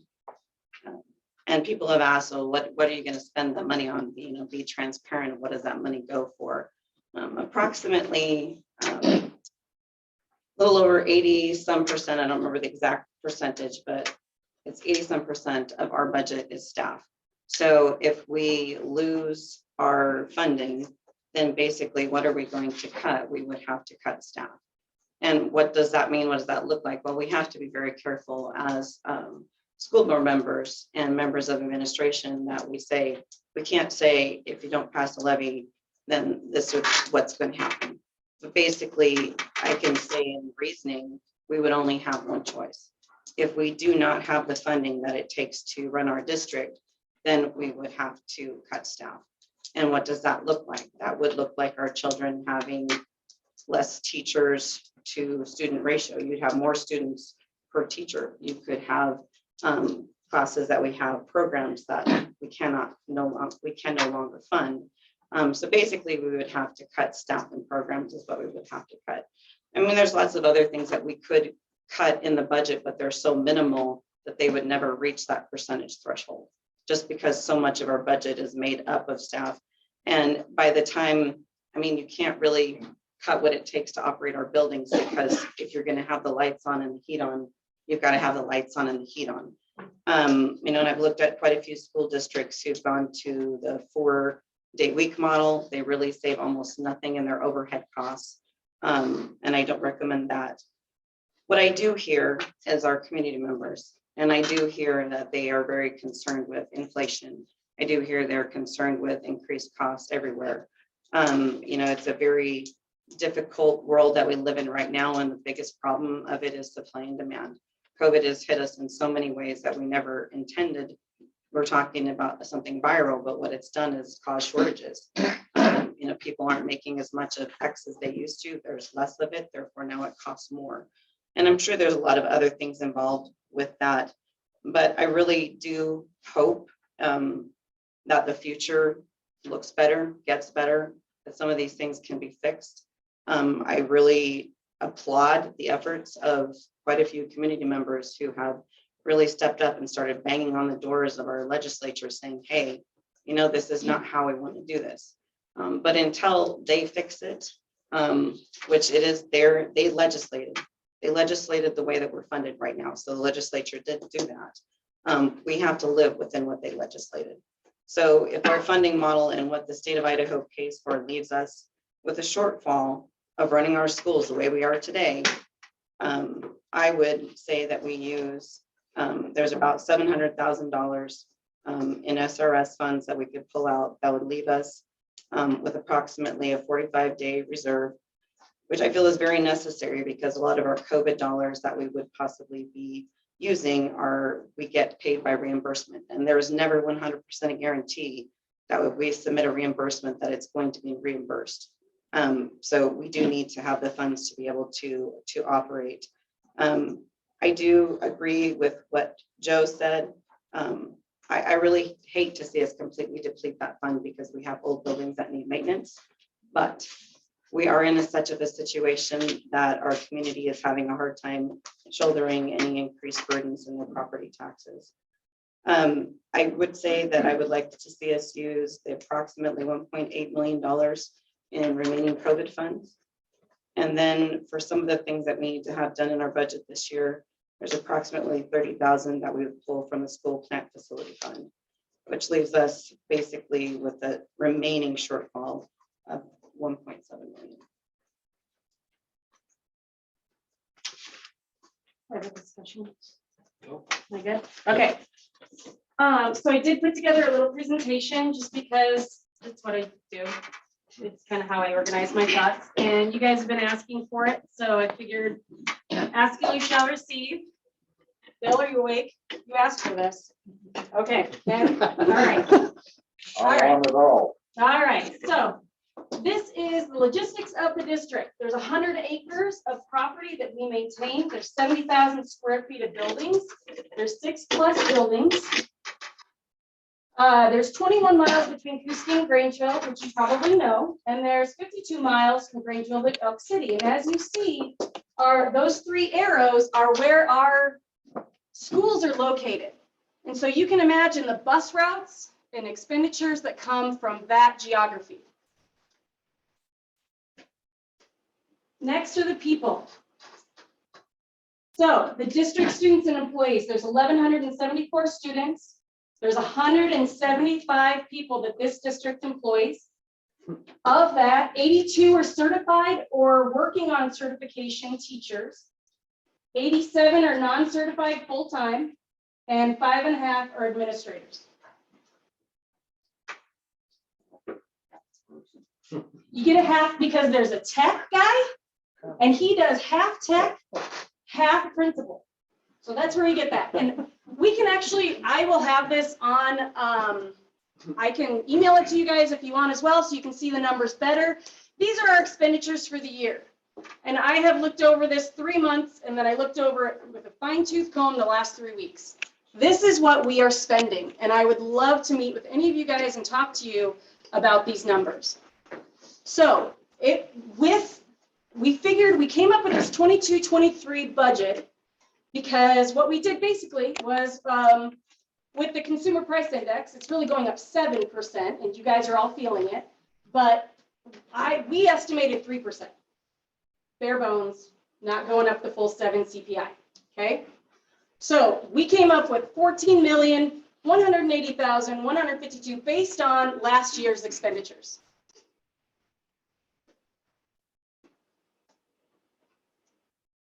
The revenue that we're going to receive for next year is again estimated. These are what we're projecting with that 3%. Actually, we did 2.3 and 3%. Some of the salary things we did at 2.3, and some we did at 3. We're being very conservative with that. And so the revenue is $9,988,056 that we will be getting. Now, yes, you've heard about the extra money that Brad Little is promising. Please remember, it is an election year. And so there's lots of promises that come out, and we can't run our district on promises. And I can guarantee you that if we get extra money, we will either use it wisely, we'll figure something out at that point. We'll cross that bridge when we have to. There have been years we've actually lowered the taxes that we actually collect in December based on extra revenue we got that we didn't know we were getting. So the 5 trustees make a promise to you that we'll be responsible with Todd and Becky. So bottom line, 14 million needed, 9 million, well, almost 10 million in revenue. So the actual deficit is 4,192,096. I suggested that we only use half of the COVID dollars, but I'm okay. You know, I totally support Melissa as well in using the remaining of that and the SRS money, which is $1,050,000 that we'll be getting from the county. That's estimated again, because we don't have it in our hand yet. And so I propose that the levy be $2,242.96.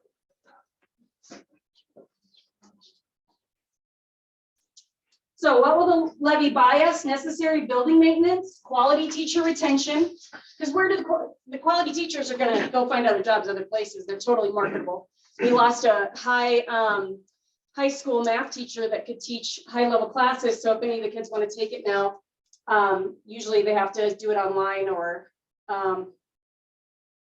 Yeah, I think that's about it. I'm not sure how it is at CBA. So quality teacher retention, qualified certified teachers, 5-day school week.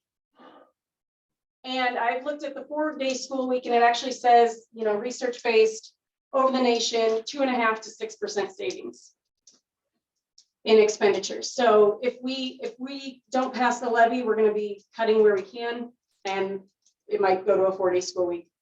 FFA and technical programs will have similar student-teacher ratios, and we'll have electives in humanities.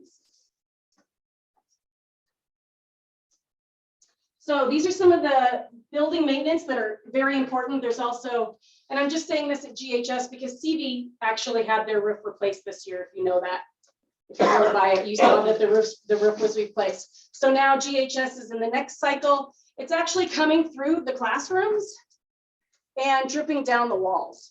So we're at the point now where we really need it repaired. Estimate is 400,000, could be more. If anybody's had any construction work done lately, you know it's exponentially higher than it has been. There's other repairs. We need to seal coat the parking lots, otherwise they'll get ruined and we'll have to redo the entire thing if you've ever seal coated, or if you've ever had any maintenance on those. GHS, district office, and CV high need electrical work. There's bleachers, that's a liability, and then there's other small needs throughout the district, and these costs are estimated.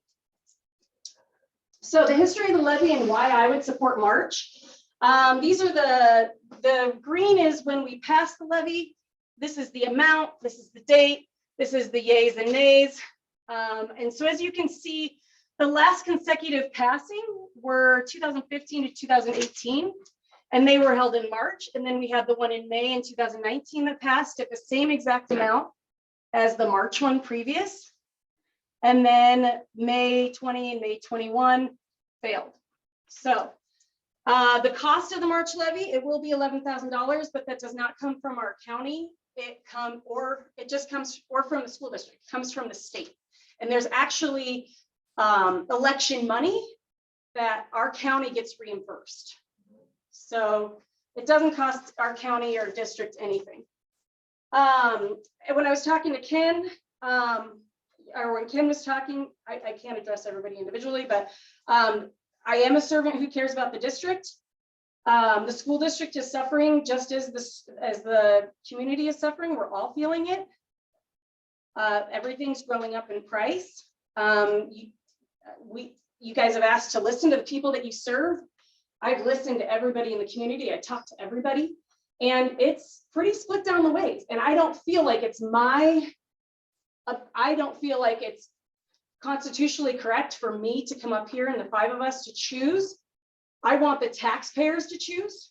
And so I say we run a levy and we let the taxpayers choose. You guys can easily say no. Everybody has a vote. So I say we run it. We give everybody the opportunity to speak, not just the 5 of us. That's our constitutional right. And I say we all cast our choice for the election in March.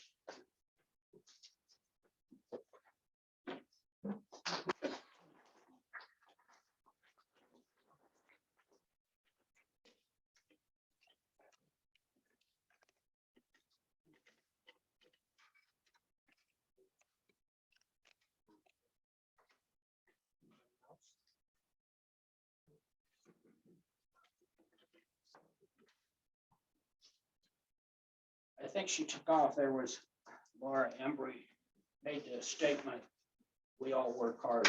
She's right. For those of you who aren't teachers, could you imagine being a teacher? I couldn't. We've been raising 2 little orphan twins for, I don't know, we got them when they were 6 or 7, they're 15 now. And I just couldn't imagine being in a classroom with a bunch like that. The teachers darn well earn their money. I've been one of the few on the board that have advocated that I don't like the ceiling for teachers. There's no ceiling for administrators and that sort of thing. I think the teachers ought to be able to get on some program, they just keep making money. The problem I have with the levy, though, is the ethics of the whole thing. Here's a letter from, it was in the paper from one of our elected local officials. He says, I am a supporter of the supplemental levy. It gives the responsible citizen a chance to weigh in. Some people just don't like public education. From one of our county commissioners. So I guess if you take him at his word, if you don't want the levy, you're not responsible. I find that a little bit offensive. Not if he would talk like that if he was up for election. I've got a letter here, I think maybe all the board people get. It's from what I'm told, the wealthiest family in Idaho County. You didn't? They're large landowners, trust fund people, very wealthy. And they make several points about, why we should run the levy. I don't think they're very good points, but, why don't we, one point he made is, why don't we go ahead and run the supplemental levy, because we all pay federal taxes and state taxes and county taxes. I thought that kind of defeated, what he was trying to put. But he says this, most of those who oppose levies argue that they are on fixed incomes.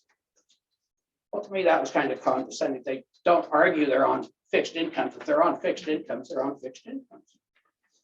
And then he says, all of these are just excuses to avoid doing our civic duty, i.e. paying taxes to support education. The first thing I thought when I read that is, you're a multimillionaire, millionaire many times over. How come you haven't stepped up? Nobody stops you from donating. What?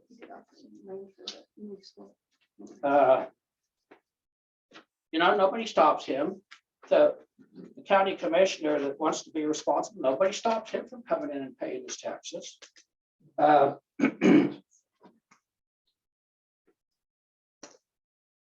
The levy went right along. I was on the school board for 4 years and I never opposed the levy. I voted against it, but I never opposed it. You may hear different, but that's the way it was.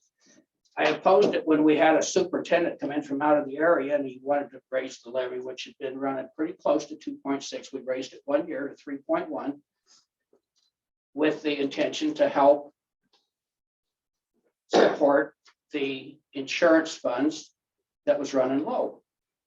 The union wouldn't come to the table. They run the clock out till September, and then eventually the benefit for the insurance, yeah, that's what happened. They didn't come back until September. That's not a point that I'm trying to discuss. The point is the levy had always been around 2.6 until that year. We raised it that year to help the insurance. So here comes this superintendent. His recommendation was 4.5. Even the board couldn't accept that. They sent it to 3.9. And his thing was support it or a third of everything goes away. He told me later in a meeting, he says, I have passed 15 two-year levies for around $5 million. And the way I did it is to tell the people, a third of everything's going to go away. So we had to talk about that. He says, and it's because I love the children so much. I invited him. I said, well, why don't you just donate your last month's paycheck? This is somewhere between $8,000 and $10,000. And at that point, he excused me from his office. Just the disingenuousness of those who want to impose the levy on people who can't afford it. And there are people who can't afford it. I've got a widow lady. We give her hay for her horses. We take her eggs. We do whatever we can for her. We bought her a new recliner not long ago. I got lots of people. There's an old couple down there that are taking care. Some of you may know he used to be a preacher, taking care of his 2 disabled sisters. Everybody around me is on fixed income, but yet this rich guy here, he seems to think it's a civic duty to pay taxes, and that if someone argues they're on fixed income, I took it that he don't believe that. This guy's never had to. He's a trust fund. So just the disingenuousness of it. You know, people can come in and donate. I submit that those who don't own property ought to pay more than those who pay the levy, because they don't have the basic tax to start with. My taxes this year was $2,700 without the levy. If the levy would have been it, would have done it. Somebody don't own property, don't own a house, don't have that. They don't have a tax bill for bridges and highways and all that stuff. You know, if they don't own property, why aren't they stepping up?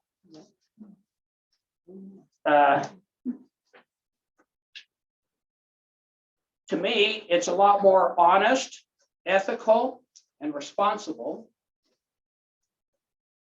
Commissioner wants us to be responsible. It's more honest, ethical, and responsible for me to ask everybody who votes yes on the levy to donate the amount of that levy and leave the people who can't afford it or don't have the money alone. What's ethical, honest, or responsible about people who don't own property getting to vote, make people who own property? Tell me where the justification in that is. You know, you catch me after the meeting, you convince me that that's justifiable. You know, when these people start showing up that don't own property, and there's a line outside Becky's door wanting to give money, or this rich guy wants to, you know, his taxes I'm sure would be, you know, 10, 15,000 a year, but he shows up out there for 2 years levies with a $30,000 check. Why then, you know, he can talk to me again about civic duty. It's not a civic duty for people who are on fixed incomes, who are poor, who borrow money. I borrow money to pay my taxes. I have a rotating, what do you call it? Yeah, a line of credit. What's equitable about that? I could, you know, I'll be able to make it, but there are people that can't. We had a trustee on the board for 8 years. She voted for every levy that come by. Voted, you know, never owned property. Maybe she can step up, donate $8,000 for the last 8 years she was on the board, and she never paid anything while the rest of us paid taxes. I guess my point is, I just don't see the fairness in people who don't own property, rich people that can afford it, whatever else, telling somebody who can't afford it, who is on fixed income, and there are people on fixed income, despite what this rich man wants to tell you. I just don't see justification in it. I realize it is something that the legislator has stuck us with. You know, we have a senator here locally, it's up for re-election. He hasn't done anything for education. When he got elected and went to Boise, the shortfall was 30%, was it not? That's what they keep telling us. And I'm not disputing that. The shortfall is 30%. What has the senator done for us? Well, now he's going to back the governor's, you know, money that's coming. He didn't propose it. There's been the legislation, and you probably all agree with me on this. There was a bill 2-3 years ago. They wanted to raise the sales tax a penny. I was all for it. No, can't do it. It's too unjust for the poor. There was something going this year, even to take a half a penny of our current sales tax. No, nobody wants to do that.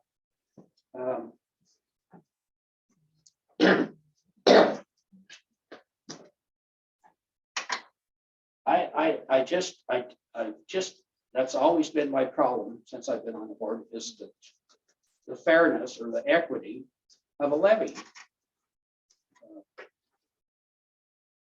I know it has a nice ring to it, override levy. Sounds like, no, it's a mandatory tax. a lien on your property. Let's call it what it is. And I'm just wondering, I think it's gonna pass, you know, people that are sitting there wondering if it's good, the board's gonna pass the levy. It's gonna go to the election in, is it March? But are you gonna get it passed there? I mean, I don't know what other alternatives are now, but I just can't imagine it's gonna pass. A car takes 20 gallons of gas. Gas is up $1.55 since the day Joe Biden was sworn in. That's another $33.80 to fill your tank. If you fill your tank 1.5 times a week, that's $2,340. It's going to cost you extra for gas this year. And when is enough enough? I'd like to, this county commissioner guy is a friend of mine. He has been for 30 years. I'm not talking. When's enough enough? We pay 45 to 50% tax. We pay state tax. We pay federal tax. We pay county tax. We pay sales tax on our food. We pay tax on our phone. There's a gas tax, you know, the government makes more off gas than what the guy that produces it does. And they go out, drill it and ship it and refine it. And, so that's just been my opposition to the levy, my fair opposition. That's the way I feel. Somebody said, you know what, we all voted for the legislators. Yeah, it's probably time to change. You know, the guy I'm thinking of's been down there for what, how many years? Done nothing. It was 30% shortfall when he went down there. It's still a 30% shortfall. Anyway, I've rambled on long enough and slayed enough, but that is just my opposition to the levy, is the unfairness of it. Somebody who thinks we should pay, but yet he don't step up. No, let's let everybody that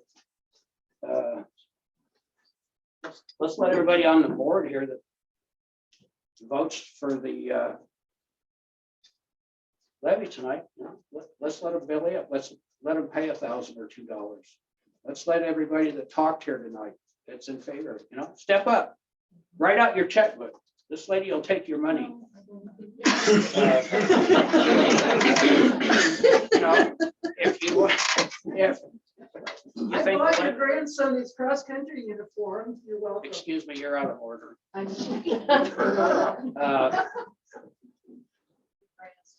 If you're out of order too. I'm trying to have a decent discussion here. Okay, good enough.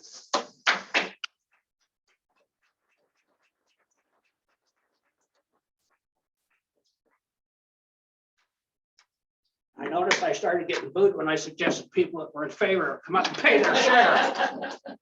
Come on, Norma, bring your checkbook up. Let's pay. Pay up. I did.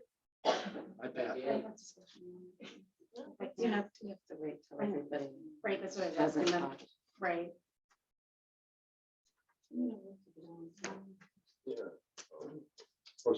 Go ahead. I lived through one of the first levies. Around 99, I think the first one was 97, right? I think 94. 94, okay. Okay, I'm not that old. No. So I lived through the first one that like in my high school career that failed. And I remember my basketball coach, which kind of, I despise basketball, by the way. But my daughter's really good at it. We chopped wood all summer long. All summer. And I don't remember how much money it was, but it was enough to pay for every bus, every place we needed to go. But when Coach said, get on down here, we're gonna do this, nobody said, I got somewhere else to be. Because a lot of kids do that nowadays. I got somewhere else to be. Because they don't feel, I don't know if appreciative is the word to say for what people give them. I also just sold all my cows. I ran about a 50 head operation by myself. I also work full time. I have 2 kids in junior high and high school. I don't know if you guys know that. And last week when he was out checking roads, I was plowing roads for my highway district. I got stuck in a snowbank and I had to be pulled out. But they needed extra help and I was there. I'm always willing. So when it comes to taxes, I don't feel that I'm the one that should be making the decision for you. I do feel about like Casey does, but I don't believe that my vote should be your vote. If that makes sense. I think I looked at all those polls up there. How many people live in Idaho County? 10,000 people? How many people made it to the poll? Right.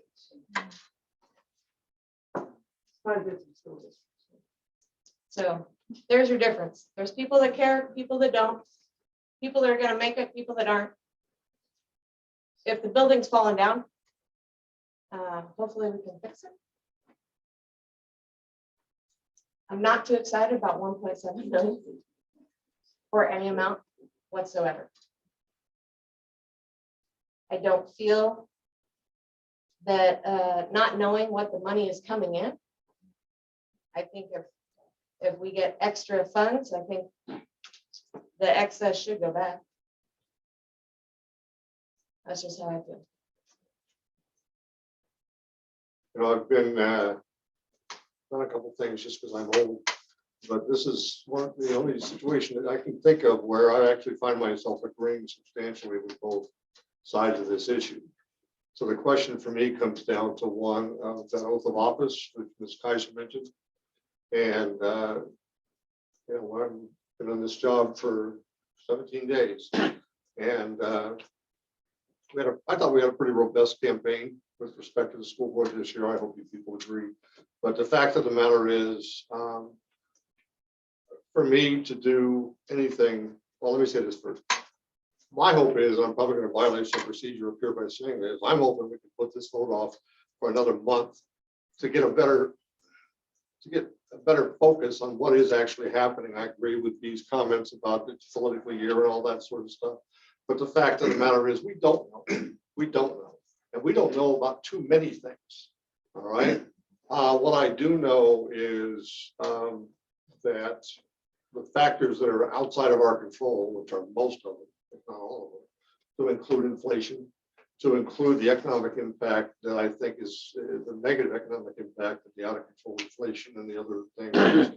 I started hearing Mr. Curley was talking the other day about how he read a incredible news account that says, for example, China has forbidden any of their container ships to leave port. And they're also, all of a sudden, we're going to have a bigger supply shortage. And, you know, this is not an excuse. This is just the world we're living in these days. All right. So my hope is that we can move this down the road a month. So maybe we have a little clearer picture of what we're doing. Because right now, I would be a hypocrite. I'd be a hypocrite based on my oath of office. And I'd be a hypocrite based on what I feel is my responsibility to not only my constituents in Zone 5, but also to the citizens of this community, to be in favor of this taxing mechanism, which I think is it's kind of a strong word, but it's obscenely unfair. People shouldn't have the right to vote to tax other people. You want to talk about taxation without representation? There's a good example for you. So I'm not in favor of the levy, as I've said before publicly and in writing. You know, we don't. I'd like to start at zero. This gentleman in front here, I think, has got a good point. We need a budget that that all of us can understand. It's just where we are. But I'd have to say that I'm not at this time in favor of forwarding any levy in any amount. And I hope we can put this matter off another month and have further discussion.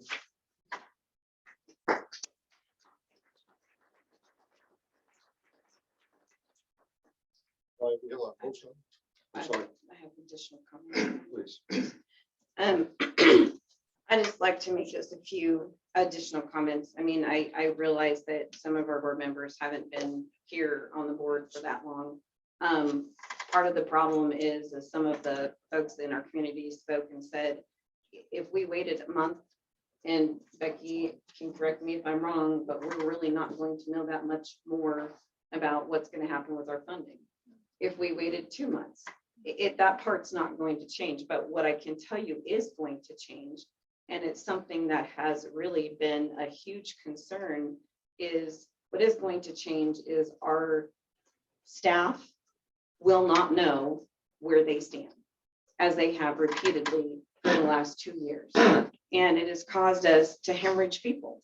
And I would love to, be in a school where we had every teacher that we needed for our kids. But we have so many long-term subs right now. We have positions where we're having a heck of a time filling it. And if we continue as a school board to kick the can down the road to the point where our staff has no idea where they stand come the time for when they should be issued their contract, then how can we expect them to stay with our district? I think in some ways we have to hold them harmless for them to have an idea of where they stand. If this community wants to support our ability to have, basically what we're asking for in this levy is the same amount of funding as we did in 2022-23 as we did in 2021. Right? No, 21-22. Yeah. Sorry, I hate the 20s. I know. I really hate the 20s. But basically, what we have for staff and people and teachers and everything, we're just asking in this budget to keep it the status quo for the coming year. And in order to do that, we have to have a balanced budget. If we don't, then we run the risk of having to cut people, cut programs. And that's very, very difficult for our staff to decide if they're going to stay with this school district or not. It puts them to the 11th hour having to make that choice. And the other thing that I would like to address, and I totally disagree with the fact that people who are not property owners should not have a say. I can tell you anyone who rents is paying property taxes. There is not a person out there who rents a business building, a personal dwelling, or anything else, who even rents land or property, that is not factoring in the cost of their property taxes into what the people are paying for rent. So if your property taxes go up as a landowner and you're renting to someone, you're going to increase what they are paying you. So everybody feels that effect. No one is exempt from it in any way, shape, or form. Now, and I'm not saying that landowners versus non-landowners, somebody should have more than one say one way or the other. But the bottom line of it is that impacts everyone. We're all going to pay that tax in some way or shape or form. I think we need a different funding mechanism. But until we do, I just don't see how we as trustees of our school district can put our staff and our children and our community in a position where they have no idea if we're going to be able to run our schools or not. And we may get more money, but I don't think that if we're going to roll the dice, we're going to see what's happened in the last 2 years happen again. We're going to see staff say, I don't want to be at your school district. And that's a really tough thing. We're sitting in a bad spot right now where having substitutes is literally sometimes causing us to not have a teacher for a classroom if we don't have a sub. We have so many long-term subs. Finding regular subs is extraordinarily difficult. So I would just say that we support our schools, support our kids, and support our community.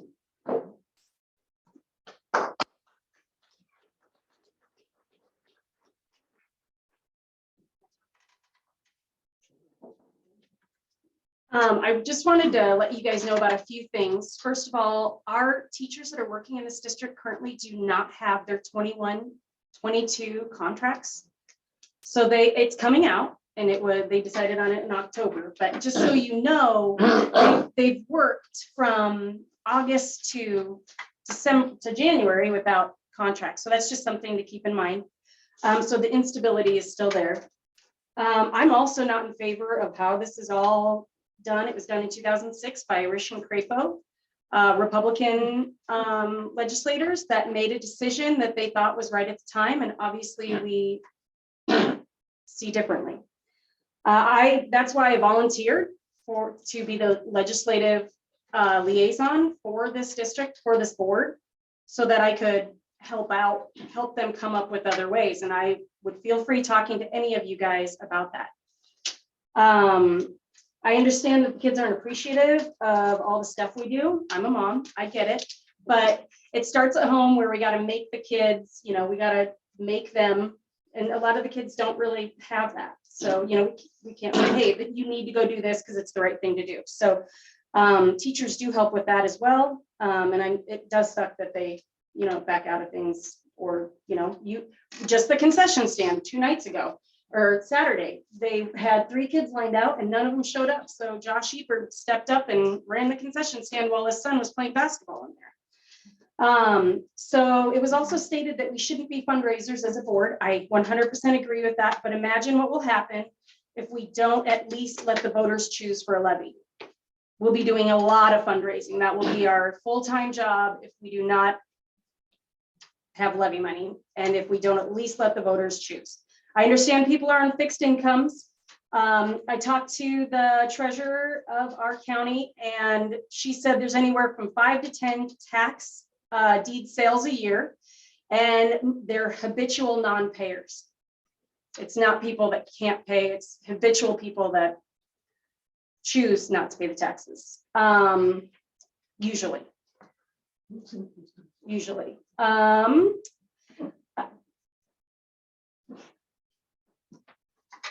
The last thing I want to say is, as I was getting ready to prepare to be on this board, I went to other board meetings, and I went to an Orfino board meeting that they were electing on the mask. They were deciding on if there should be a mask mandate in Orfino schools or not. And they spent 2 hours talking about it. And at the end, they decided that they were going to mandate masks. And so when we were walking out of there, I was walking out of there with a couple of school board members, and they were like, man, that is such a hard decision. I mean, it was so hard for us to decide. And I said, well, maybe it wasn't your decision to make then. If a decision is that hard, maybe it's not your decision as a board. Maybe it is the parents' decision to choose to send their kids to school with masks. Maybe it's the parents' decision to vaccinate their kids and do all of that. So I'm saying, I don't feel like it is my choice to run a levy or not. I feel like we need to put it in the taxpayers' hands and let them decide. It's our constitutional right. If we don't run a levy, what is it? The people that were yes voters never even had a chance. So, and I've heard a lot of you say, well, the levy's not going to pass. Well, great. But at least we tried. You guys are all saying, let's, shaking your heads, don't pass a levy. I understand. But at the same time, you guys are, 15, 20 people, and there's 20 other people out there that feel the same way as you do. And we live in America. And so I feel like they should be able to choose. It's their constitutional right to choose. And so I feel like we need to run it and let the taxpayers choose.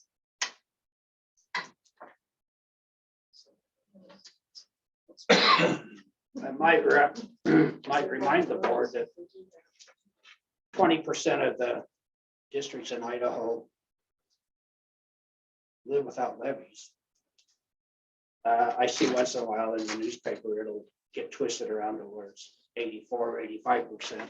No, it's 20% of the districts. At least it was last May when the levies were all run. 20% run somehow without levies. We don't even try anymore. So it can be done.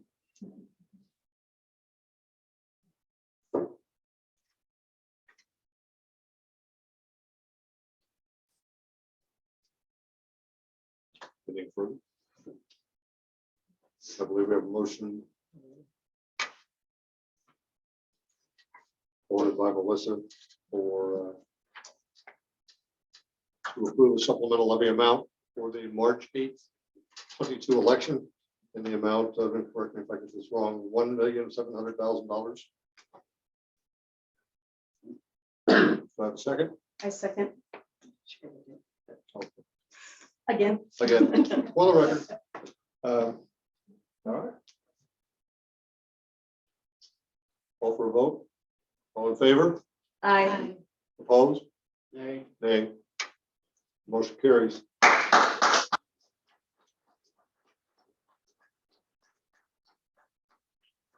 Next on the agenda are first reading of our policies and procedures. These are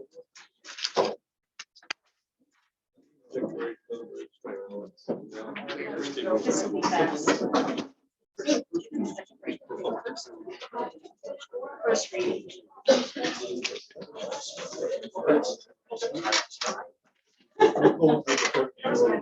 Yeah. I'll just, you might as well just go with it. Here's the outline for the board that I try and give you. I think that I shared this a little bit in our is I'm gonna try and put it into a spreadsheet like this, so you can quickly go through it.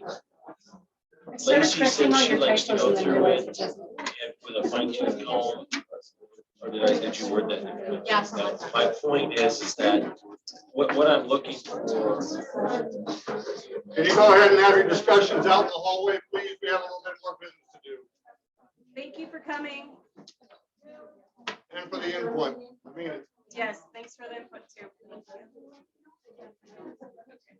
So ultimately, I do, I would like to give you the homework and putting your eyes on it, because one day they have to initiate, right? It's a big task, I understand. It is ad nauseam. I'd like to tell you it's very engaging. 48 pages of Title IX is not engaging, but there might be a typo. I didn't retype these per se.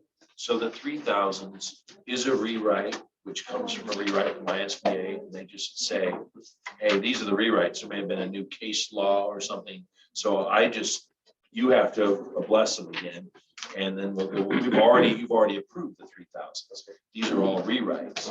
Now the 5000s, half of it's already been done.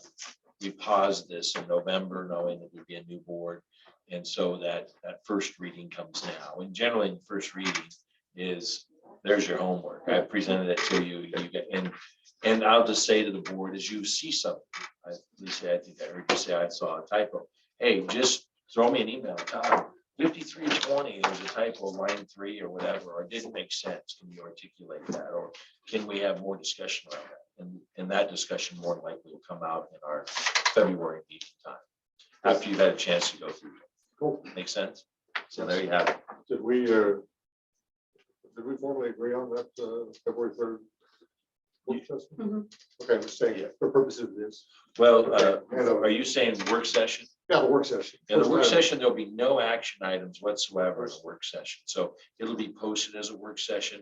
And I've written down some topics you and I can talk about that you can send out. Already, we know code of ethics, one, the budget particular piece. How are we looking to try and revamp that for different clarity? That's come up many times. 4-day school work week has been another topic of perhaps discussion, but maybe not right away for you to study. So I look at those board work sessions as us grabbing probably one item and just focus on it. 2 is going to be cumbersome. I've only planned an hour and a half. I want to honor your time, and we're walking out of there when that hour and a half is up. So if we just have the one item, there might be something pressing that we bump that. And we say, again, I'm looking at you, Larry, because you and I are going to be discussing setting that. The agenda is going to be a work session. There will never be an action item in there. They'll all come into your board meeting. Okay. So it'll be a work session around a certain topic that we may, that you're going to have a chance to put. So if we have some topic ideas, should we email them to you and Larry? Yeah. Okay, not again. Well, you certainly can. We added the new spot at the end of this. Right, new items. Are there some possible, those agenda items that you guys might be considering? I think if there's a work session idea, I don't think it's any problem for you to include everybody in the idea process. But right now, obviously, one of the things that has risen to the surface over and over and over is better clarity in the budget. How do we get to that? If there if you are truly trying to say we're gonna pull all the levy and make it all in one column, you have a massive amount of work to do. And then there will be some pitfalls that follow behind that. And Becky will need to weigh in on, she's gonna be a big piece on what that represents, looks like. But you're gonna be identifying some hard, fast areas that you'll identify. So that's just an example of that. I think coming up on the third is can just be your code of ethics. If you're looking to rewrite that and talk through that, you burn through an hour plus pretty quickly. Yes. Regarding the policies, I would just like to let everyone know that we did make one change, and one of those that we're proposing is the change to personal credit reimbursement. What number is that? It's updated, it's 5490. Basically, the money that the district receives for credit reimbursement, it doesn't come from our local M&O fund. It could. Well, it could, Could come from. but we do have other funding sources that the money comes in that we can use. So we're not necessarily having to ask the taxpayers in our district for more money to do this. Yes. We were giving up to 6 credits. We'd like to change that to 18. It's one of the things that we talked with our we're just negotiations team, CIEA, acronym went out my brain. We talked with the CIEA about making that change. And basically the idea is to support our employees as they better themselves and as they gain more education. They obviously make more money doing that, but we receive more money as a district. And then our children obviously are getting educated from someone who is better educated. So it's a win-win for everyone. And mostly it doesn't, I mean, it probably would be rare that it costs us per se anything. 18 credits in how many years? 5. At the risk of annoying you, could you just set the writing so that I can actually comprehend it? Thanks. Yeah. All right. Anything further on the policies? No, they're fine. Thank you. I only had one more question. Yep. That was about the reduction in force and reduction in force procedures. Yep. Are these the same, or did we make revisions? These are the revisions. These you are the guys are revisions, looking at from what we discussed. How many readings do we do? 2? You can do 2, but generally we have done 3. So basically, he presents them to us, we go through them, we discuss them, we come back, if there's any changes, discuss it again, vote on it again. I think that gives plenty of time too, if somebody is concerned about a policy or procedure, that they can come get public input and say whatever they want to say about it. Right. So if you see one as you study, please just reach out to me with your question. Like, try and some of them are non-negotiable. Some of them are like Title IX is an example. Right. Right. You might like, I only like page 6. Well, it doesn't matter. If you don't like it. We have to Yeah. adopt it because we take federal funds. So, and that I wasn't exaggerating. I think it is like 46 pages long. It's massive, and there are all sorts of law changes that impact Title IX and how we are tasked with investigating any Title IX issues. It is a really big animal. All right, so the very last item on the adjournment is a possible agenda items for future board meetings. Is that something we want to? There's something that jumps off the page for that, you know, that I don't want the board to think this is something that came up with an idea in the work session. Yeah. So we've added it that, oh my gosh, a week from now, or we get back from the Hill and there's something that we should put on there that might be really pertinent. You're just going to reach out to Larry and myself, and then we'll make those considerations around when that agenda is being built. My concern is I get the impression that it's going to be really easy for us to leave things in the wayside because we get busy with other things, and things that are a priority too aren't going to, it may be important but not urgent, aren't going to get lost in the weeds. And so I need a tracking system somehow, perhaps. I don't know.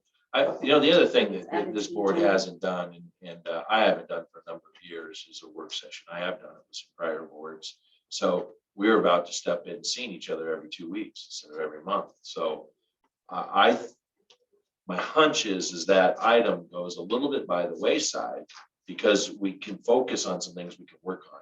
that aren't just in the pressure of a board meeting. It's still an open meeting, but you're going to be doing a work session, no action item. So you will be able to craft some of those things, and some of those ideas may come right out of that work session to put on the agenda. I'll see if I can't develop some sort of a spreadsheet or something so we can keep track of where things are at, because I don't, I want everybody's input. I need all the help I can get, so there you go. All right, I believe that gets us to the end of, do I have a motion to adjourn? I think we just wrap it. Oh, really? We don't need a motion? We're adjourned. Good job, Larry. Yeah, Good yeah. job, Larry. I owe you one.